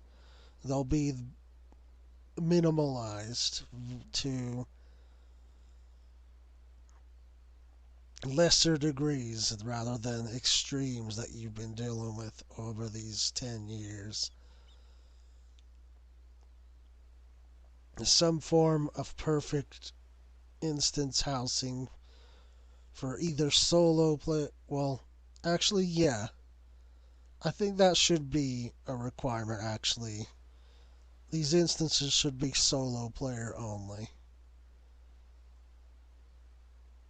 So that way, that frees up space. Like I said, if you make this instance housing good, like really good, you'll free up space for free companies to have the ward houses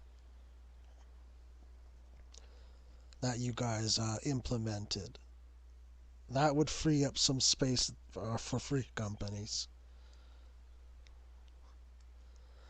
So that way, because if the instance zone, if the instance player zone is more ideal than the neighborhood zones, then you can betcha that you know, people will jump on it instantly over the old system. They'll definitely jump on the new system and be doing things to upgrade their their little instance house to a mansion and or like a medium or something.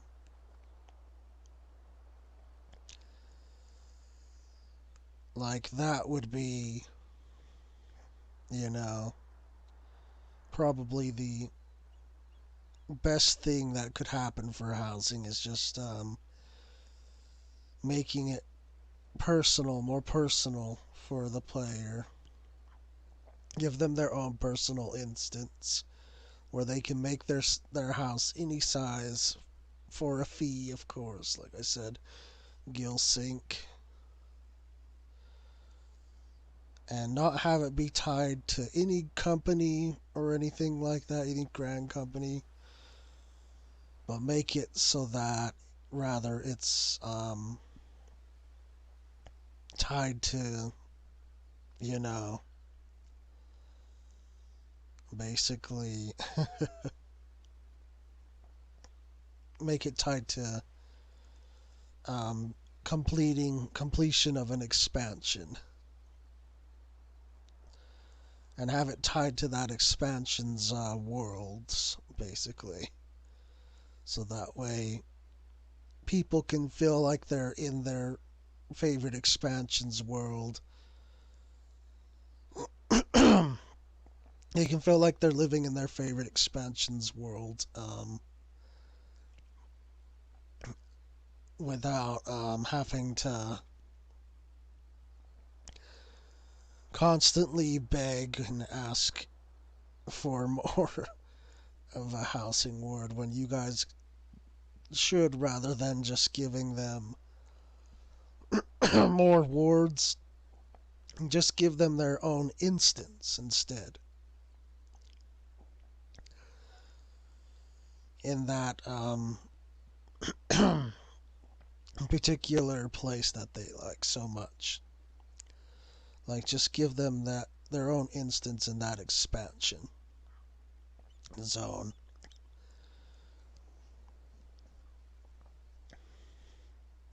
And like I said, have it so that it has customizable backgrounds to it as well. Like, have it so that they can change the background to like fit the zone that they're in. So like, I floated the idea, like I said, have it so that, for example,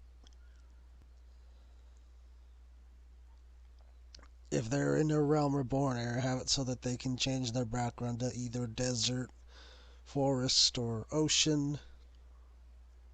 And if they're in Heaven's Word, it could be, either wintry or like clouds, like up in the clouds sort of background.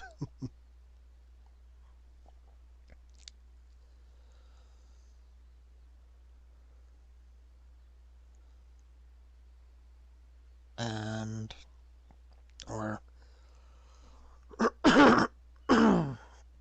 excuse me, sorry. Or like have, if it was in Stormblood, it could be underwater background. Or, like a mountainous background for like Alamigo. Like, you guys could really flourish something like that, and it would make people abandon those gosh darn awful houses that are in the messy, clunky old system.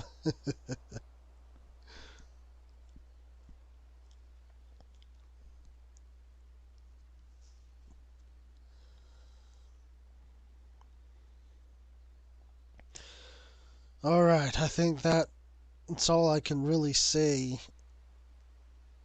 on like an idea for and a solution for housing. The next thing is player versus player. Now, this is something that has probably been the weakest point of this game, but it's not a necessity for this game to succeed, but it would brighten up that one minority group's day that enjoys, a good a good tournament here or there, or a roundabout way of like cashing out their stress by beating each other up in video games and whatnot, and having good laughs and competitiveness and such. Like, I know you guys have tried different ways. You've tried the MOBA way, you've tried the make it a little bit of a e-sportish thing, but that didn't succeed so well. So rather than that, there's one thing that you could try that you haven't tried yet, and that's just having like overworld player versus player. Now, I know a lot of people have mixed views on that. They feel like it would disrupt like the flow of the game. And that's not necessarily true because you guys have a system for it in place already.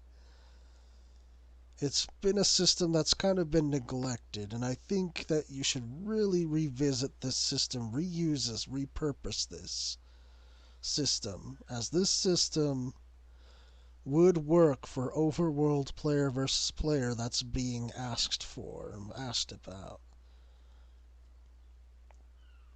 And let me tell you, this system would also benefit role players as well, which is another group, another minority group that you have that would greatly love to have like these cool skits that they could play out with such a system. If only, it would be allowed in like more areas than just that one little floating square out in the middle of the ocean. So what I'm talking about is your dueling system. The way you've set it up is that person has to initiate the duel with someone, and that person has to accept the duel, but they can decline it if they don't want to participate.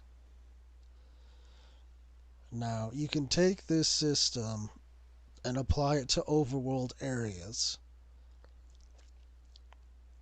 Now, the thing about this is that players' complaints stem for is that this will create factions or whatnot, or that it will create like player sniping or something like that. Well, that's not gonna happen, and you know why? Because you don't need that to happen when you have, like I said, the ability to decline dueling.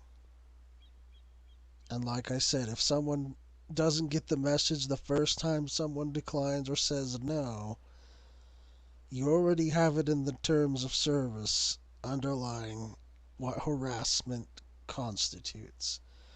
And that would constitute harassment if someone insists on spamming the duel when someone doesn't want a duel.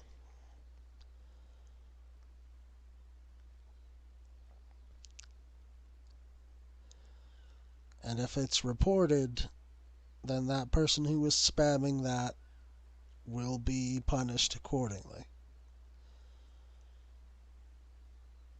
And the other part of that makes people not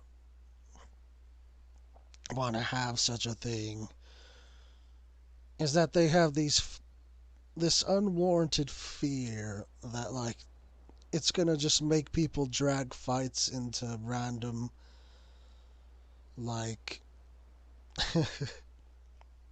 random towns and stuff that are out in the overworld. Well, here's the thing. See, you already have another system that could benefit alongside this, okay, that you can repurpose for this exact thing. Triple Triad, okay. You have it so that Triple Triad works in some places, but not all places in an open overworld map. Now you can use this the same thing for the duel system. Apply it to that as well. So let's say that a person enters a town. Well, then they'll get a little pop-up message that'll say, "You are not allowed to hold duels in this area." And there you go. Problem solved. No one gets annoyed, and everyone can just go about their business doing their story or gathering and whatnot.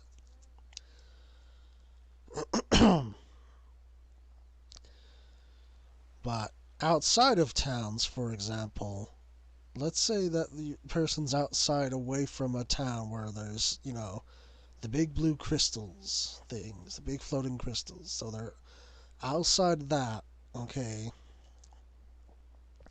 then that's where they'll be able to hold their duels, is when they're not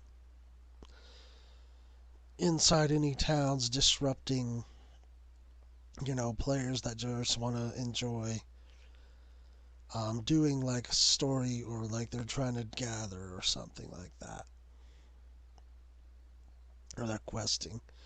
That way you can have people can have the rest of the zone that they're in for dueling. And like I said, this way would make it so that, like I said, the competitive PvPers get what they want. They have more areas to choose from. They can host their tournaments, like they can host events. That's one thing that your player base likes to do, is host events and offer up prizes, you know, for such events. They can host their battle tournaments. And like I said, this doesn't need to, and this is one problem again. I know it's another problem that people will bring up with such an idea, is balancing. Like, how are we going to balance it? It's not going to be balanced. Well, you know, you guys already have a balance system for specifically PvP. You don't need to change it for dueling. You just need to leave it the same as it is for PvP.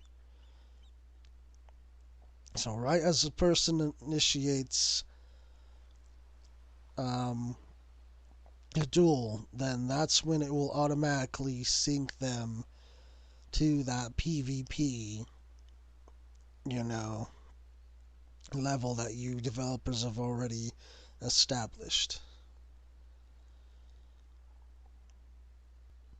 Like, that's the way you can go about that problem of people saying balancing problem, is that it doesn't need to be that way, when you can just throw on, like I said, a synchronization upon executing a duel. And that, like I said, that will please the competitive PvPer group, and it will make the role player group happy too, because they'll be able to build on story and stuff and say, like, yeah, I challenged this person and whatnot in my story. I claimed glorious victory and such. Or like, say that they were in a tavern, and like they get in a fight with this person, so then they can role play fight out outside, but they can take it outside, the city wall, and be like, now I'm gonna beat some sense into you. You will return what you've stolen and whatnot.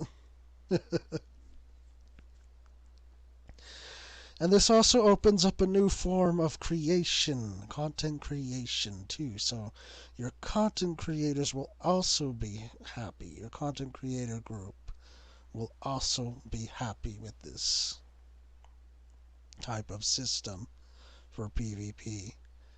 Because then they can also like make their own storyboard with roleplay like this. And they can stream it for their audiences. Or if they're competitive and they're trying to like earn an achievement, for example, from doing this, like this is how you developers have kept things relevant like this and kept it regularly updated, is by adding achievements, titles, mounts, cosmetic rewards. Those sort of things can keep it relevant as well. So let's say person wins like 5 matches. Okay, they've earned this title. they've earned this duelist title. Now, let's say they triumph in 50 duels, okay? Then they get a mount, a special duelist mount. Example. And you guys can just keep going on from there, and that will keep those three groups happy, like I said. So you've killed three birds with one stone.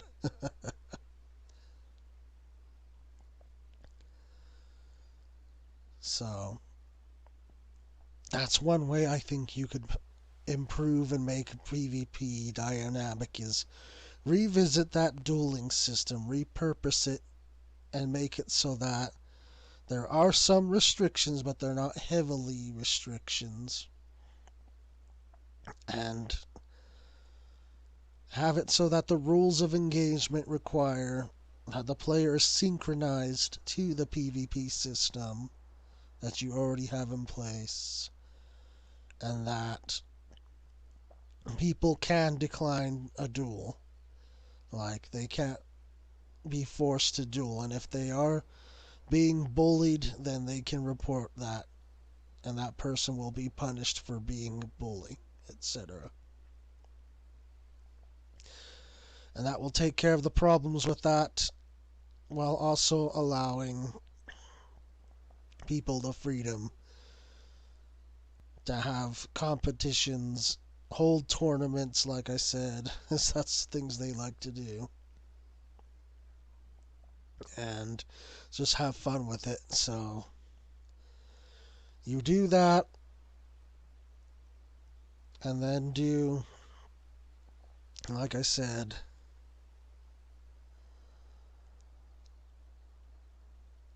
the other housing idea. You'll just have diminished some problems. Now they might create other problems, more maybe on technical sides,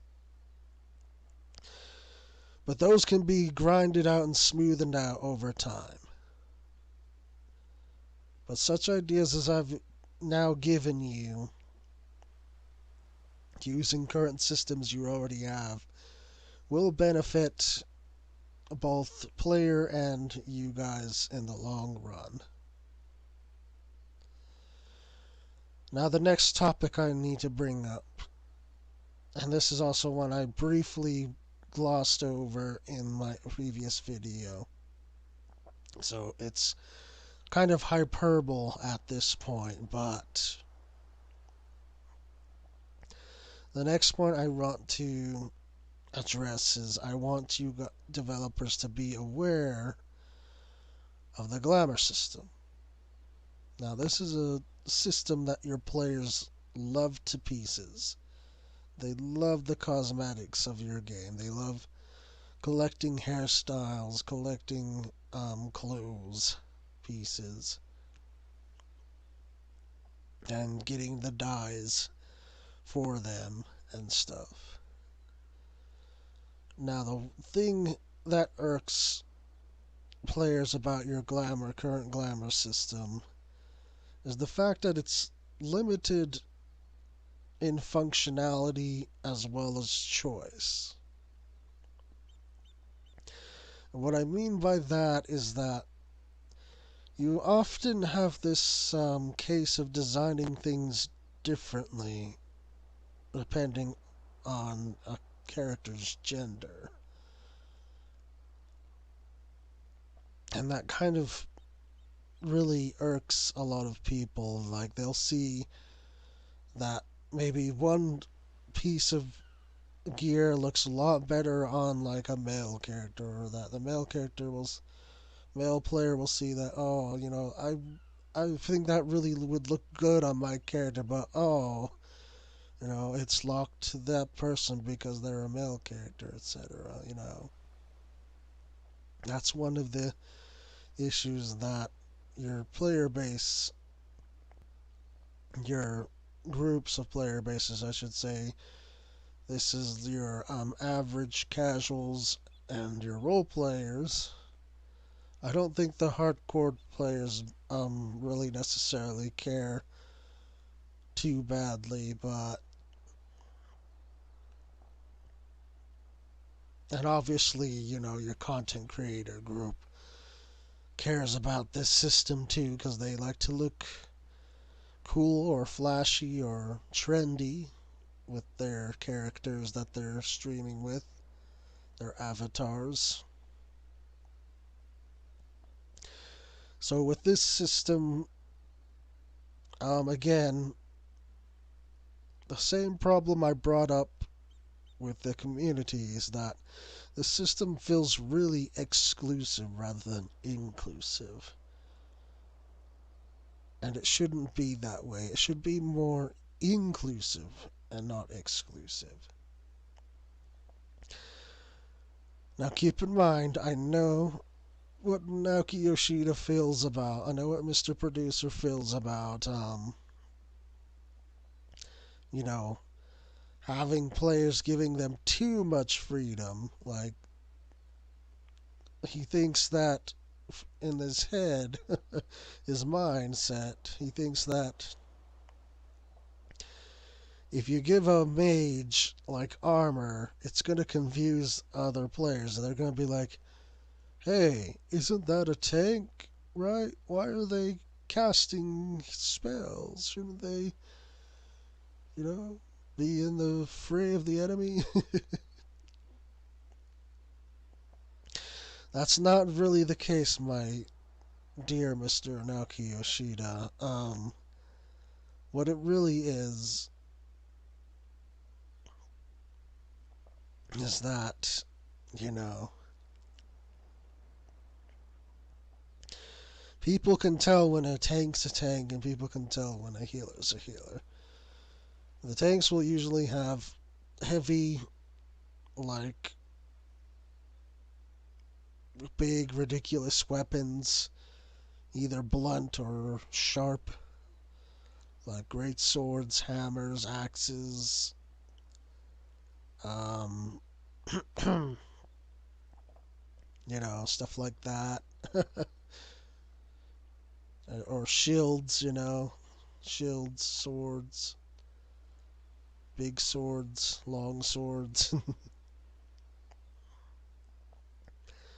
People have commonly associated the weapon with the with the role rather than the aesthetics, Mr. Yoshida. The aesthetics are just sheerly a personal choice. Just like how you, Mr. Yoshida, you wear jewelry. Now, by that same mindset of yours, don't you think that if someone were to see you wear all the jewelry you wear, they would think, oh, that's a cute little grandma, or, that's a cute lady. Their first, wouldn't you think their first thought wouldn't be, oh, it's an old man wearing jewelry, huh? Okay, that's cute. No, wouldn't you think in your mindset they would think that you're a lady for wearing all those jewelry, Mr. Yoshida? So now you see where that logic kind of crumbles a little bit. Is that it doesn't matter what you wear on what job you play. What matters is just the weapon on the job. People associate jobs with the weapons. you know, like I said, they associate with tanks either like large hammers, blunt objects, or shields. They associate typically that with tanks. Staffs, wands, they associate with a caster of some kind, either healing or damage. And then things like short swords, daggers, katanas, throwing projectiles, guns, bows, and arrows. lances, spears, all those things, tonfas, fist, claws, those sort of things people will associate with damage dealers, DPS. So it's not the weapon, it's not the clothes that maketh the job, my dear Yoshida. That's not to say that you have to make it so everyone can wear everything, though. As I mentioned in my previous video, you know, the gear that people want to be able to wear on any job, it's not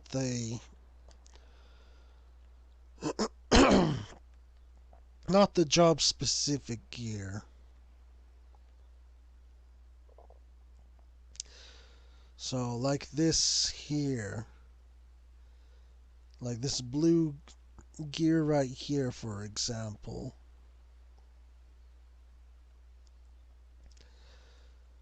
These gears we don't really want you to stress over too much. You know, you don't have to worry about making those unlocked. Those can stay locked. What gear, though, that people do want unlocked is gear like this here, for example. This green gear and this gray gear here. Like these kinds of sets are the sets that people want to be able to use for anything. You know, if you could do that, like unlock those, and also, like I said, try not to be stuck in the mindset that, you know, every piece of gear has to look different for male and female. And obviously, of course, I know you're restricted by some legal restraints in the country of Japan. I know that breasts or nipples are not allowed to be shown or advertised, and genitals of any kind are not to be advertised. But nobody's really trying to ask you, you know, to do that. You know, people just want to have more options. They want to be able to use more types of clothing, whether they're playing on a female or like male character or avatar. That's specifically what they meant. And like I said, you don't have to go to the trouble of redesigning gear. Once you have a design and set, then just leave it alone for the set, the race, or you know, the gender it was designed for, and let it be equipable by both genders, and that will make people happy about the Glamour system. Because right now they feel that it's too restrictive. You know, it's too limited. But if you can unlock just the green sets and all the gray sets, you know, all the regular gray sets and all the green sets, if you can unlock all those, like make no restrictions and stuff, and make it so that designs are equal for both genders, then you'll finally nip that demand in the bud. It will be done. It'll be done away with. So those are three major things and ideas I've offered constructive ideas and criticisms for. And like I said, whether or not this reaches Mr. Koji's desk, I can't rightly say, or whether there's a Japanese developer who's able to piece together enough of what I'm saying to make these ideas come to fruition, I can't say. But I say these things in the hopes that they'll be at least considered. Okay, like I said, I'm not making any demands here. I'm not saying this has to be my way or the highway, I'm not going to be that kind of guy. Because, like I said, I do consider this game precious. But at the moment, it's just difficult to play right now because of community issues, community clashes, and because of, this same cycle of content being repetitive over and over, which is not fun to do for 10 years. I'm sure it's not something that you guys developers don't want to do either. You don't want to keep repeating the same stuff over. You want to have freedom just like we do. We can work together on that, and that's why I'm being the voice of reason here, I guess you could say, in a way, is by opening a communication, a dialogue, to where,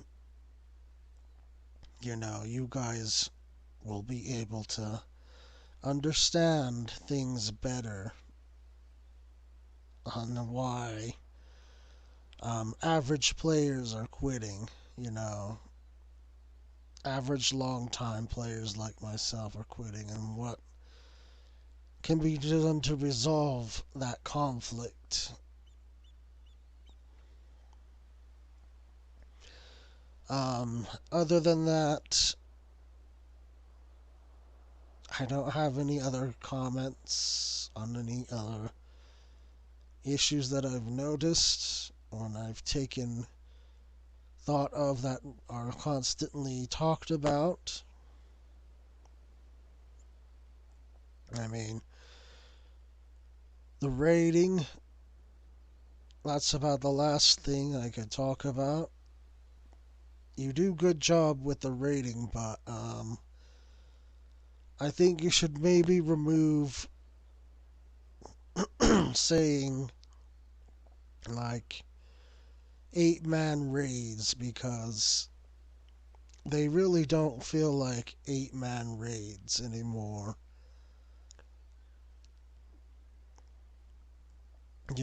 Like I remember playing Coils back in the day and playing Alexander raids. Those were actual raids, you were traveling to a destination, fighting your way through, you know, a palace or something like that, or a dangerous area. That's how a raid should feel. Is that you're raiding something. You're not raiding someone. I mean that can happen. Yeah, you can raid someone. You know, you can raid someone's for their house, for example, or their keep or their tower or whatever, but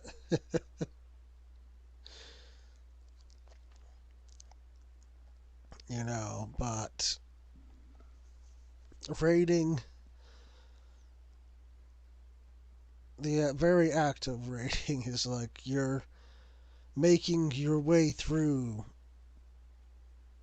something of some kind to get to the target, or the target or the destination. So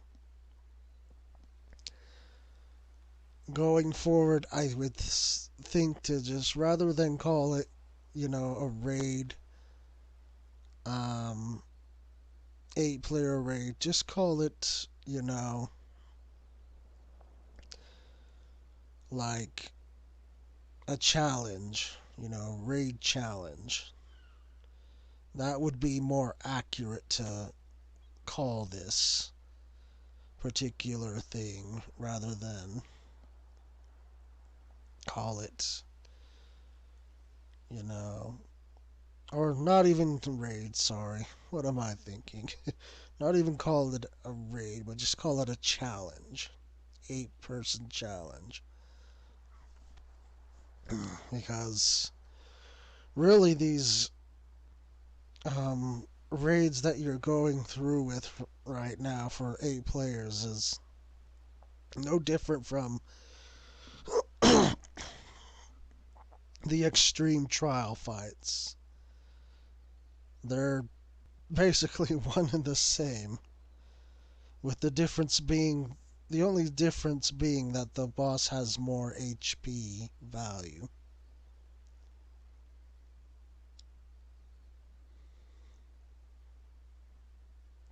That's the only point of difference that I noticed.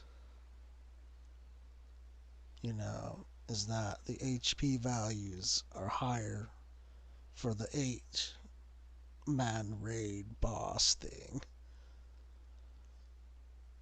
And aesthetic, or in concept and design, extreme trials and 8-man raids are basically the same. So I don't think it's fair to call it an 8-man raid when it's no different from a trial. So instead, maybe remove raid from the name and just call it for what it is. It's a challenge, an 8-man challenge. But the 24-man raids, on the other hand, those actually are what I would consider a raid, because like I said, you have a destination or a like a goal in mind that you're setting out to do as you're raiding a castle or something of that nature. Castle, a keep, a tower, or a dungeon. You're raiding something to achieve a objective or goal. And to get to that end goal, you have to go through this keep or something. And that's, like I said, you don't raid a person. You don't raid a person or being. You raid their house, their keep, their tower, their dungeon. You raid that. So that's something to maybe consider changing in the very near future.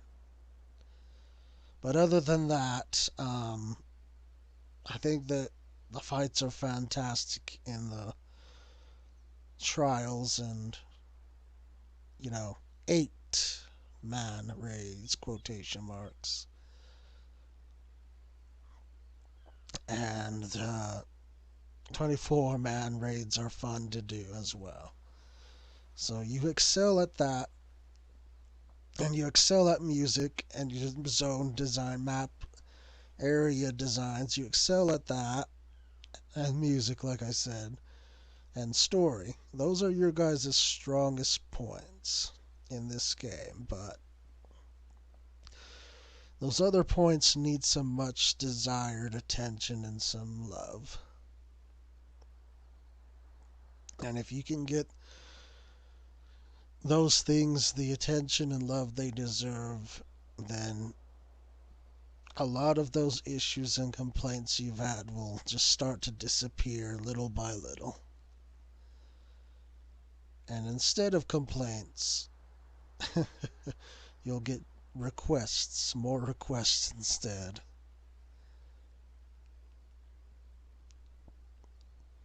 In fact, you might get too many. You won't even know what to work on first. So,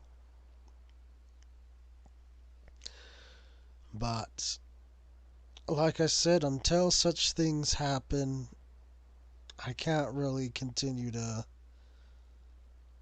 support your guys' game, you know,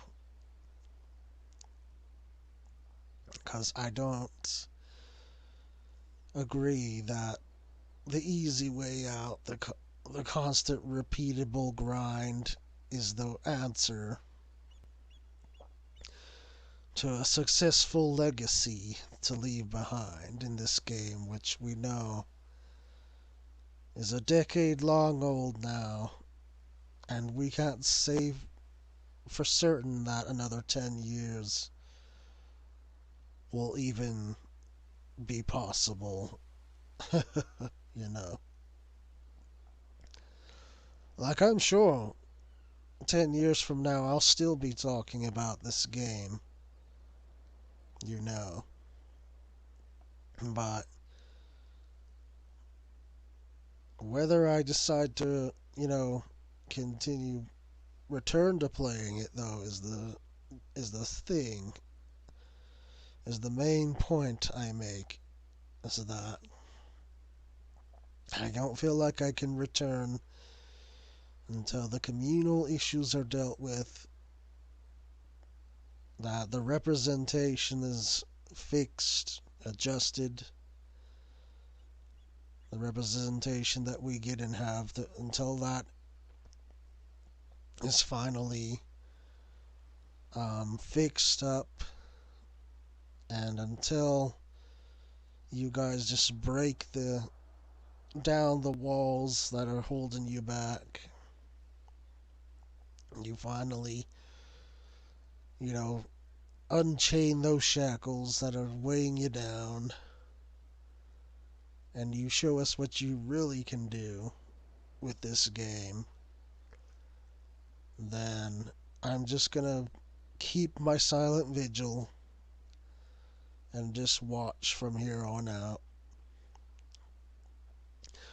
Watch from a distance, but not really gonna bother to really play this game much. Or really, you know, shine a spotlight on it, I guess. Because, like I said, it's tiresome to do something over and over and over again. And it loses its allure and the magic that it once had. And I feel remorseful. I do. Feel remorseful and disappointed that there couldn't be more of that same feeling. But like I said, you guys, developers, are hard workers, and we appreciate you for that. I know it's hard to drown out all the negative over the positive, but think about us average players who are positive and who have stuck with you through thick and thin. Because I think that's something you've forgotten about. And like I said, a lot of that has to do with the communal issues and representation.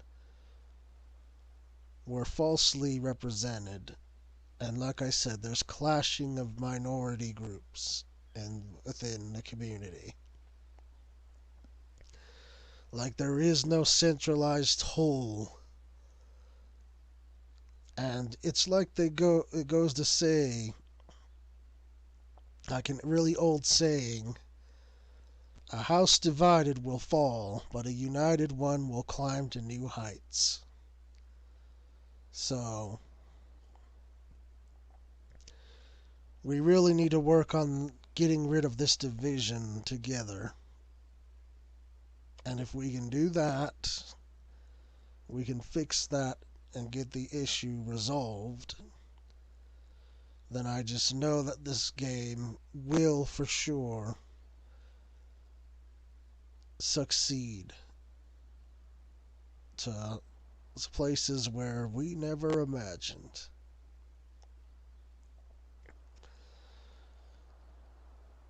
And like I said, some people will disagree and find my opinions controversial at best.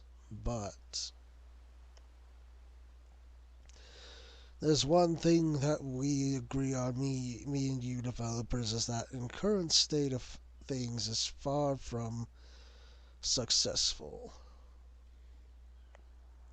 Like, the cracks are beginning to surface here.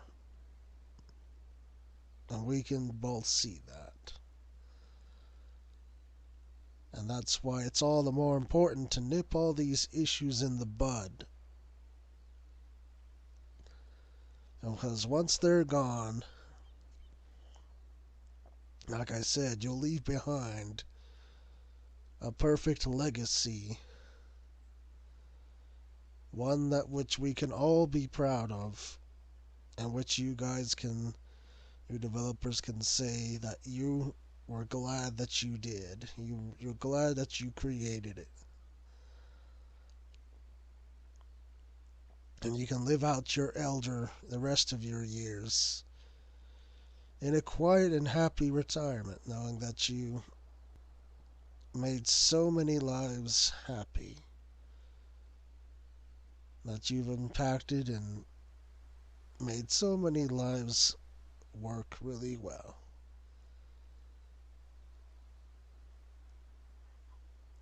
And so that's all I want to leave you developers with this message, is that,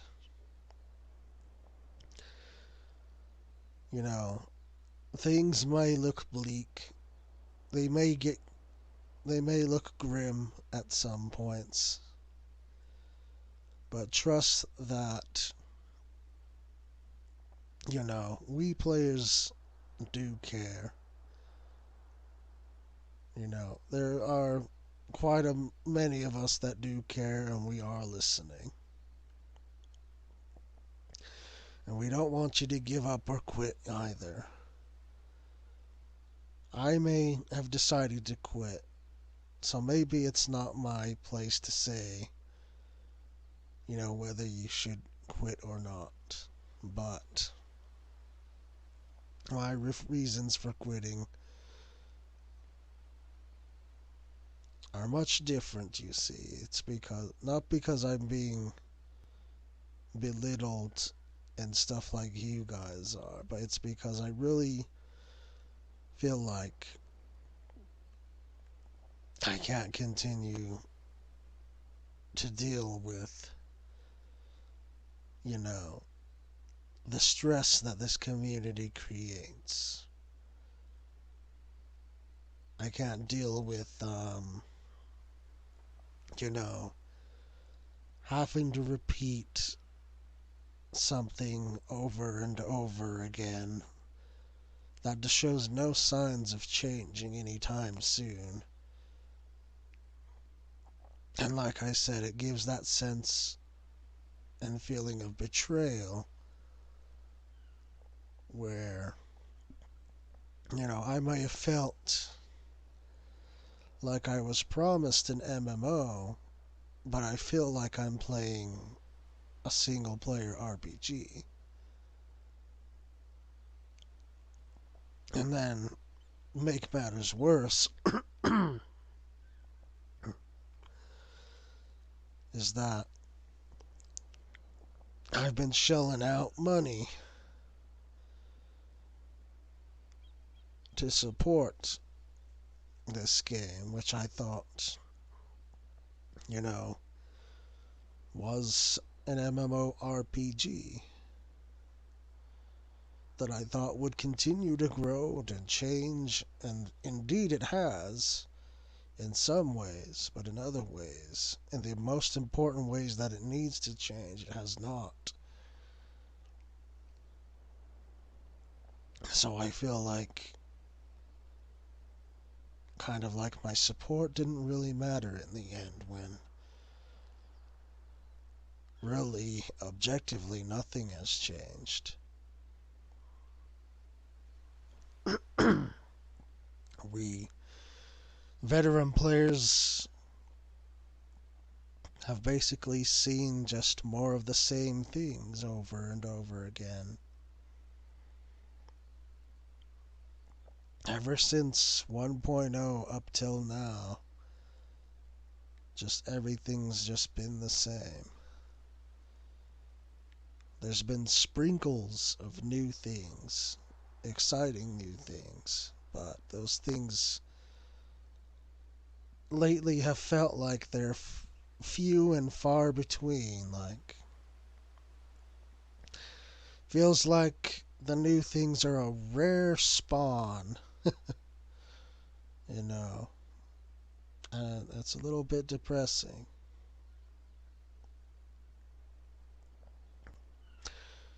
But as I said, I'll be watching from the stands, from the crowds. I won't be as an active participant as I used to be.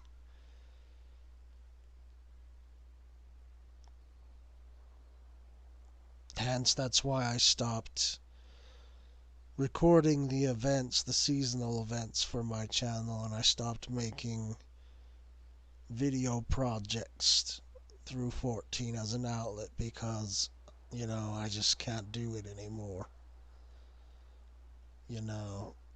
I can't keep wait or not sorry.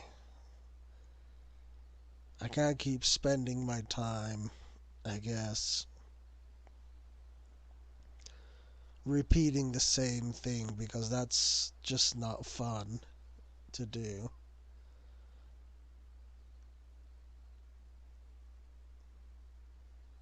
And I guess I'll pitch you guys one more last idea before closing off this video. And that's that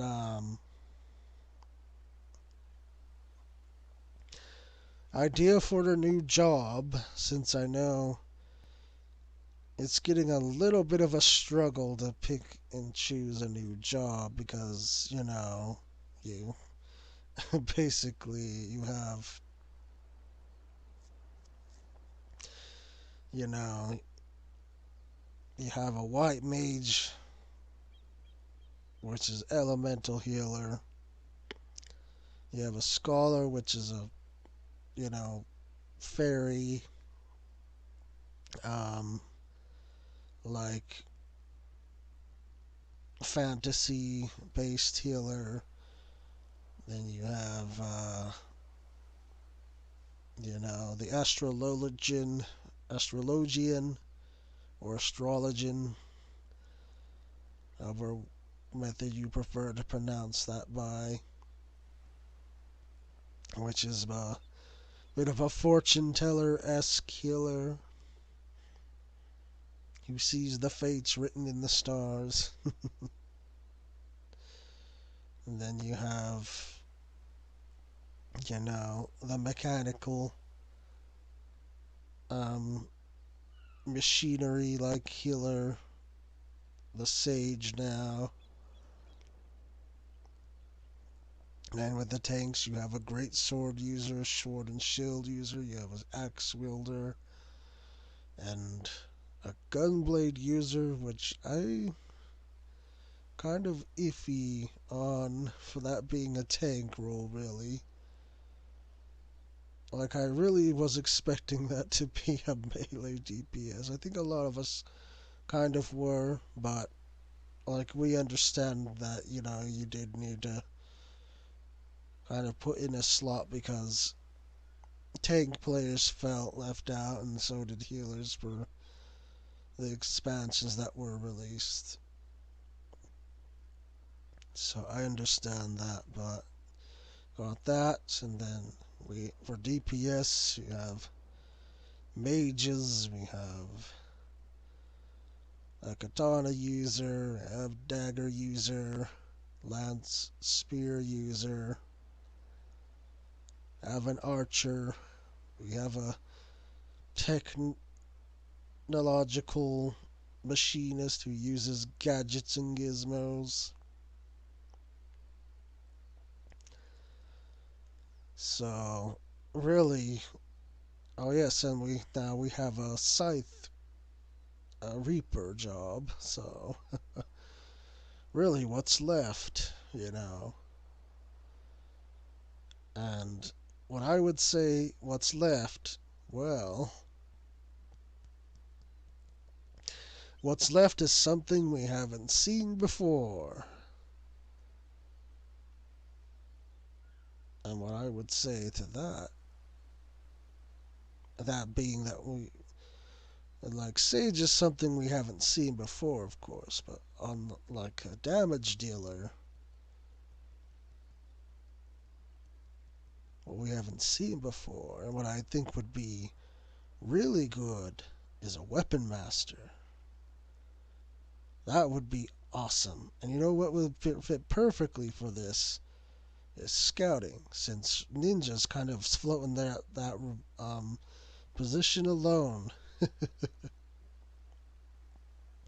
mean, this expansion, Dragoon was floating maiming for the longest time, but now Reapers joined it. So how about for scouting? Let's give us a weapon master of sorts. And when I say weapon master, I don't mean like they have to like use every like role's abilities, but like make it so that their actions are based upon the different weapons that we have in game. So let's say, for example, let's give Weapon Master actions like that are tied to different weapons. Like it will summon weapons, in fact. So let's say Weapon Master will summon weapons, for example, okay? And we have an example of Weapon Master within Dissidia Final Fantasy. Like,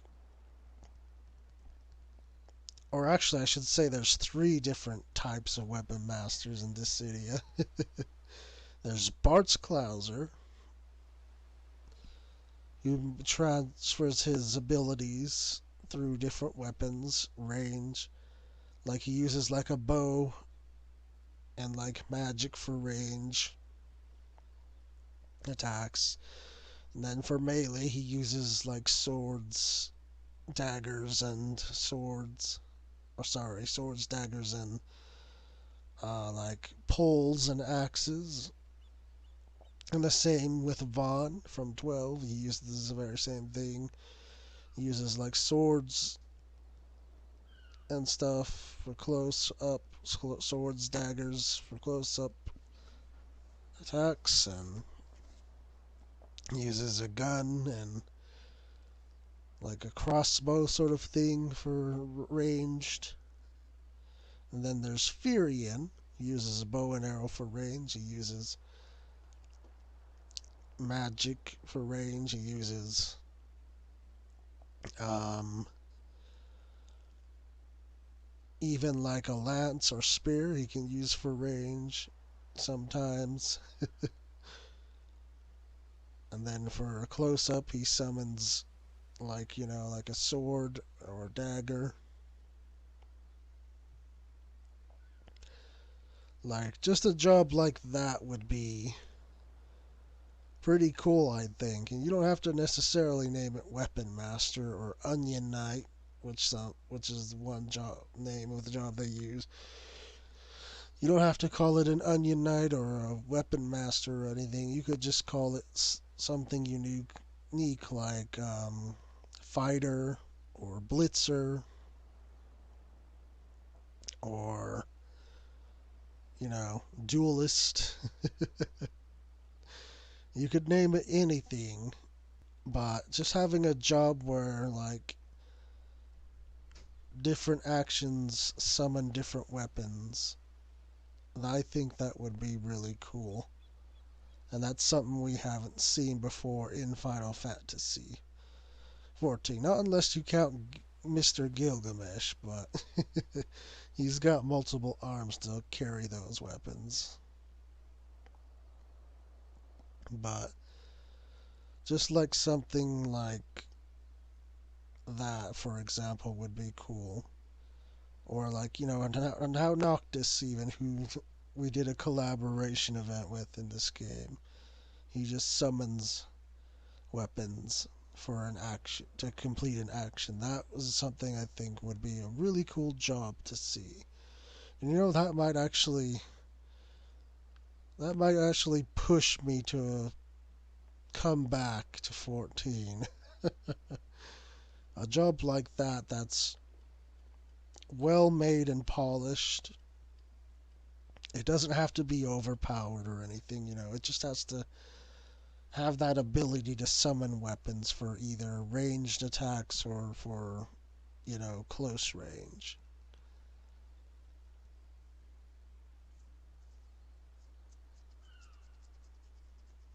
Like, I think that would be pretty cool to have. And, like, say for, like, a gap closer, for example, they could use, like, a Dragoon Lance to jump in and hit enemies with that. That'd be a fun gap closer. And then to have them do like a, like back step move, I guess. You could just have them like pull out like a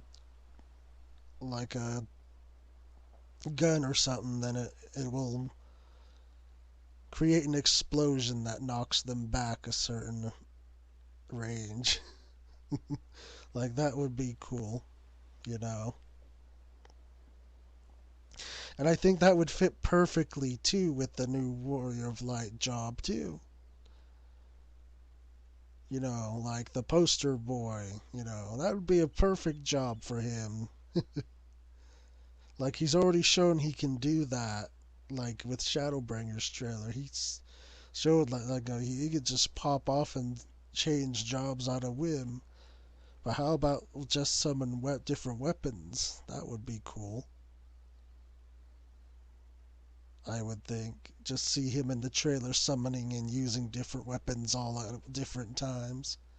That would be really cool, I would think.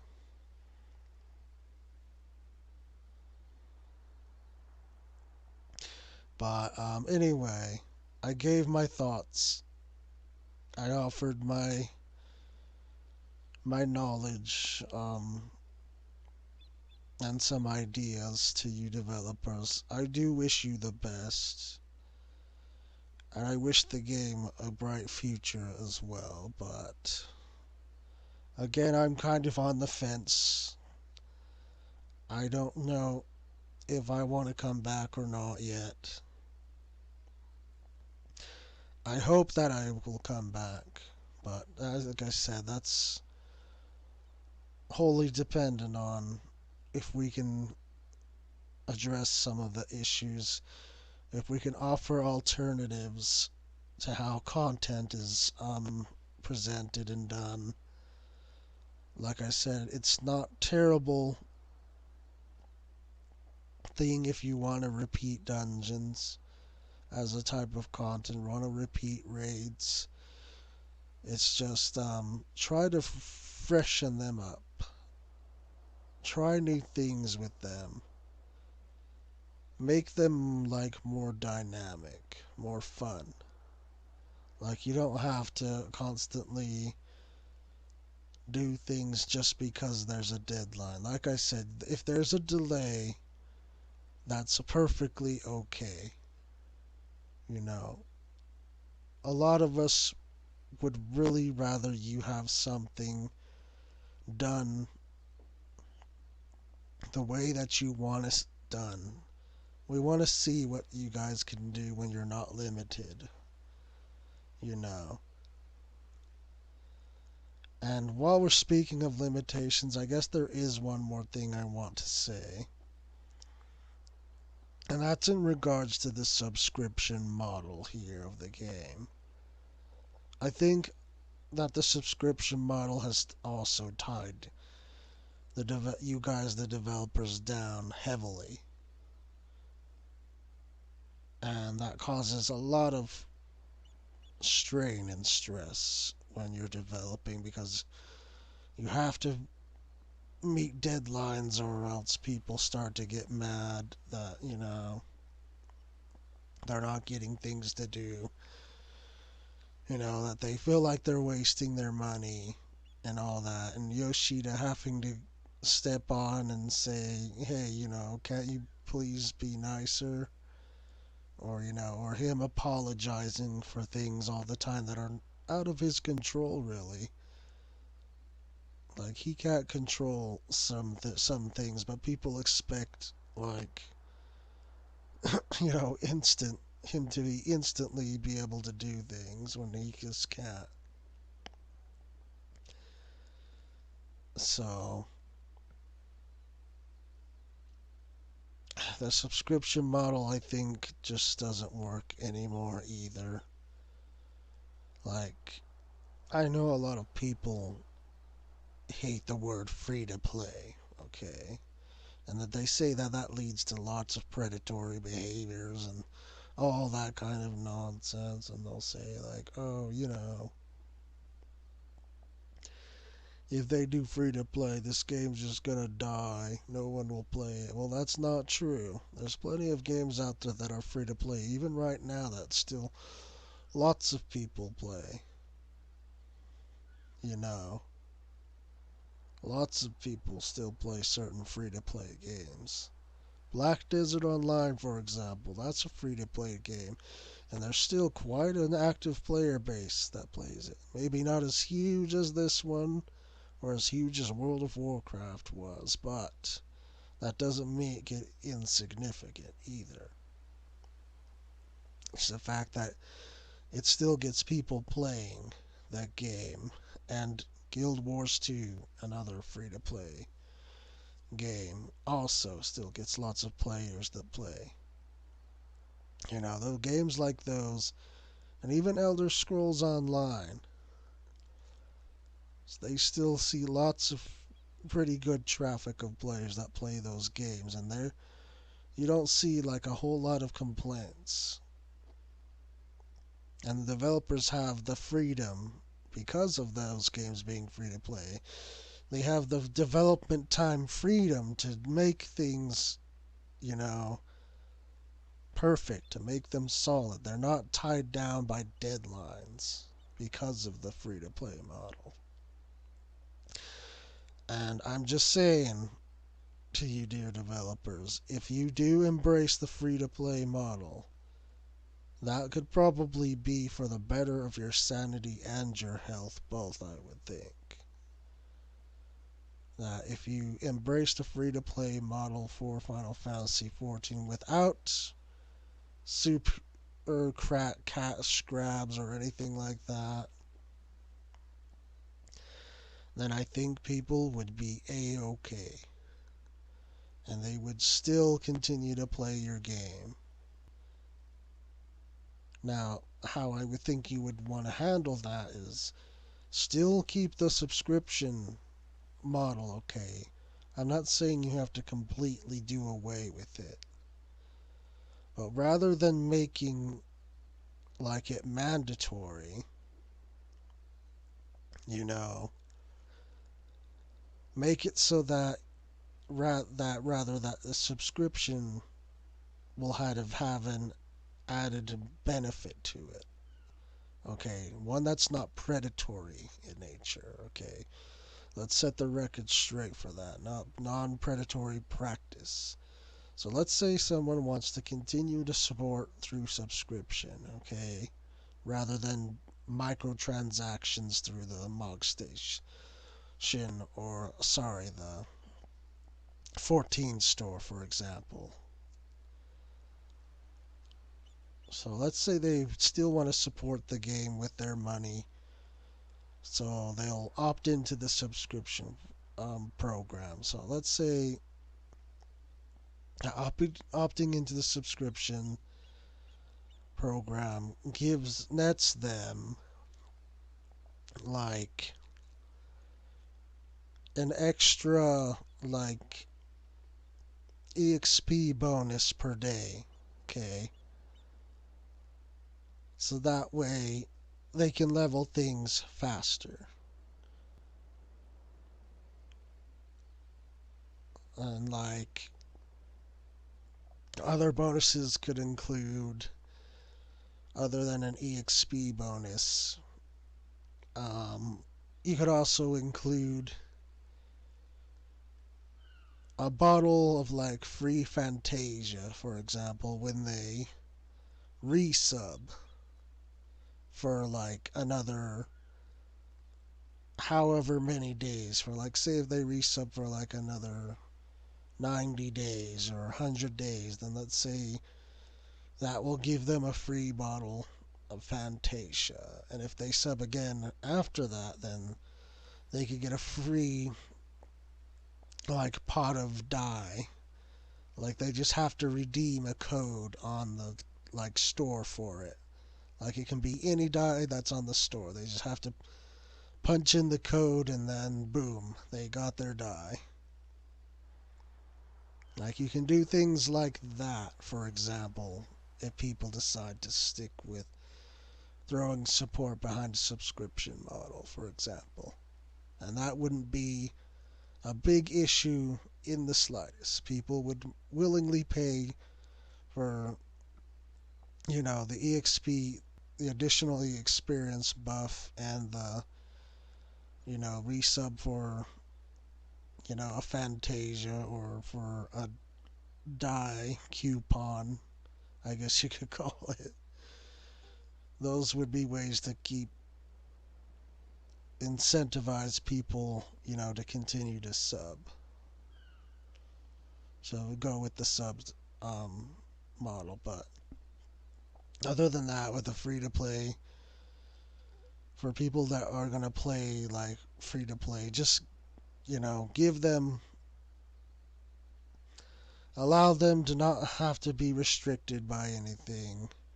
Allow them the ability to have, you know, one character per data center. Allow them to own house or apartment or instance player thing, instance player zone. Allow them to participate in events. Allow them to do story. But do make it so that if they want to play the jobs for certain expansions, that they do need to, purchase, make a purchase of the expansion with which that job is tied to.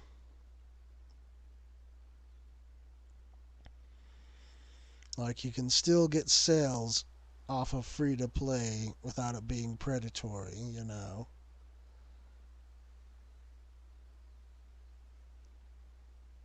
And incentivizing it in a right way. But overall, like I was saying, the purpose and intent for even considering a free to play is so that it'll just allows you developers more time and more freedom to develop without being stuck and having to rush because of a deadline. Like as I mentioned in the previous video, I feel like Endwalker was rushed. You guys had a deadline, but you weren't gonna meet that deadline in time because, as Naoki Yoshida said, he wasn't pleased.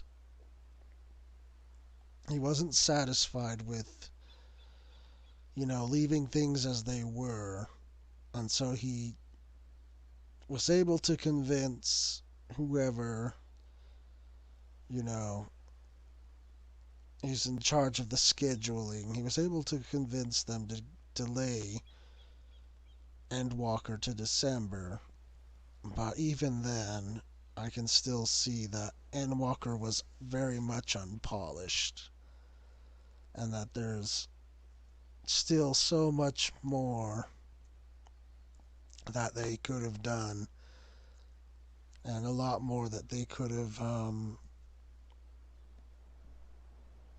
made happen, but because they were on such a strict time constraint, they just couldn't get it done.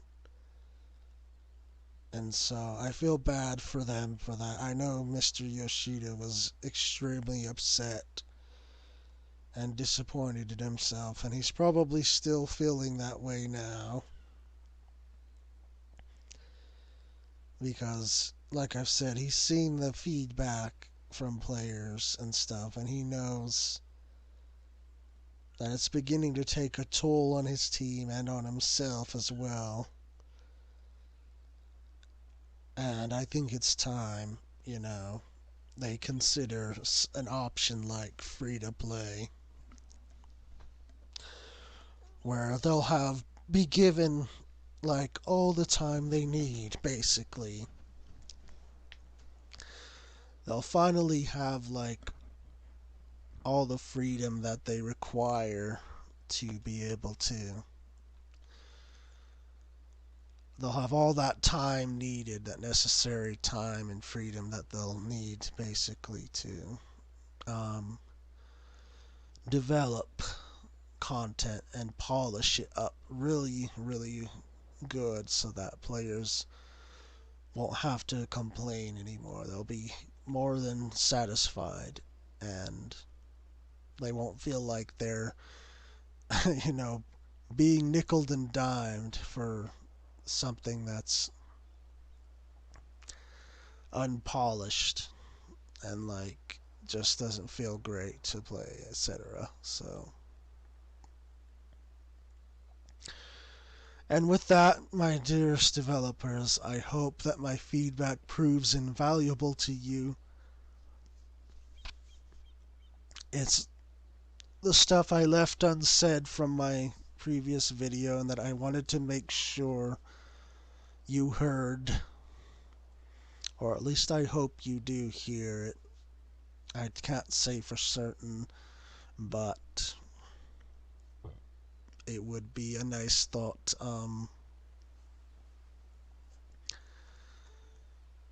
to know that you are still out there. You do still have faith in us players and such, and that overall, like I said, that we can have a game that works for everyone, that there will be no more complaints, no more bad words said.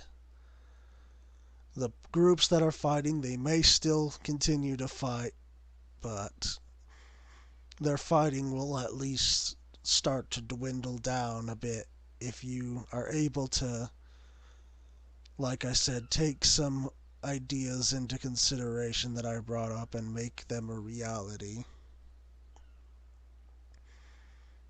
And then such things will quiet down the arguments, the vitriol, hatred, and fight. And instead you'll just have a book full of requests from players instead of, you know, people trashing and saying horrible things. You'll just have lots more requests for things. They'll say, "Hey, can we get more of this? How about we get something like this? How about that?" You know.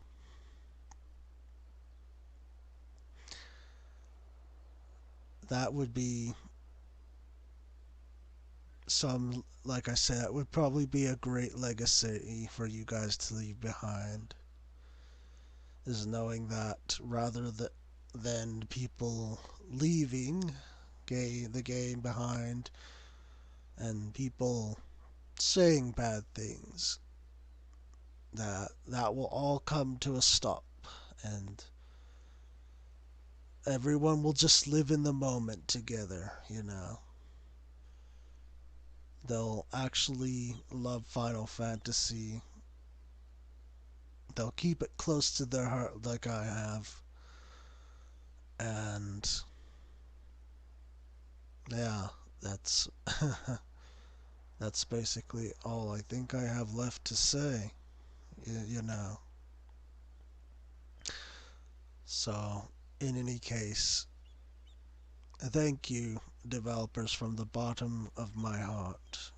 I thank you for having created this game and for giving me lots of memories. I would like to return to supporting the game, but that all depends on you guys. You know, if you want to continue supporting this game. But if you decide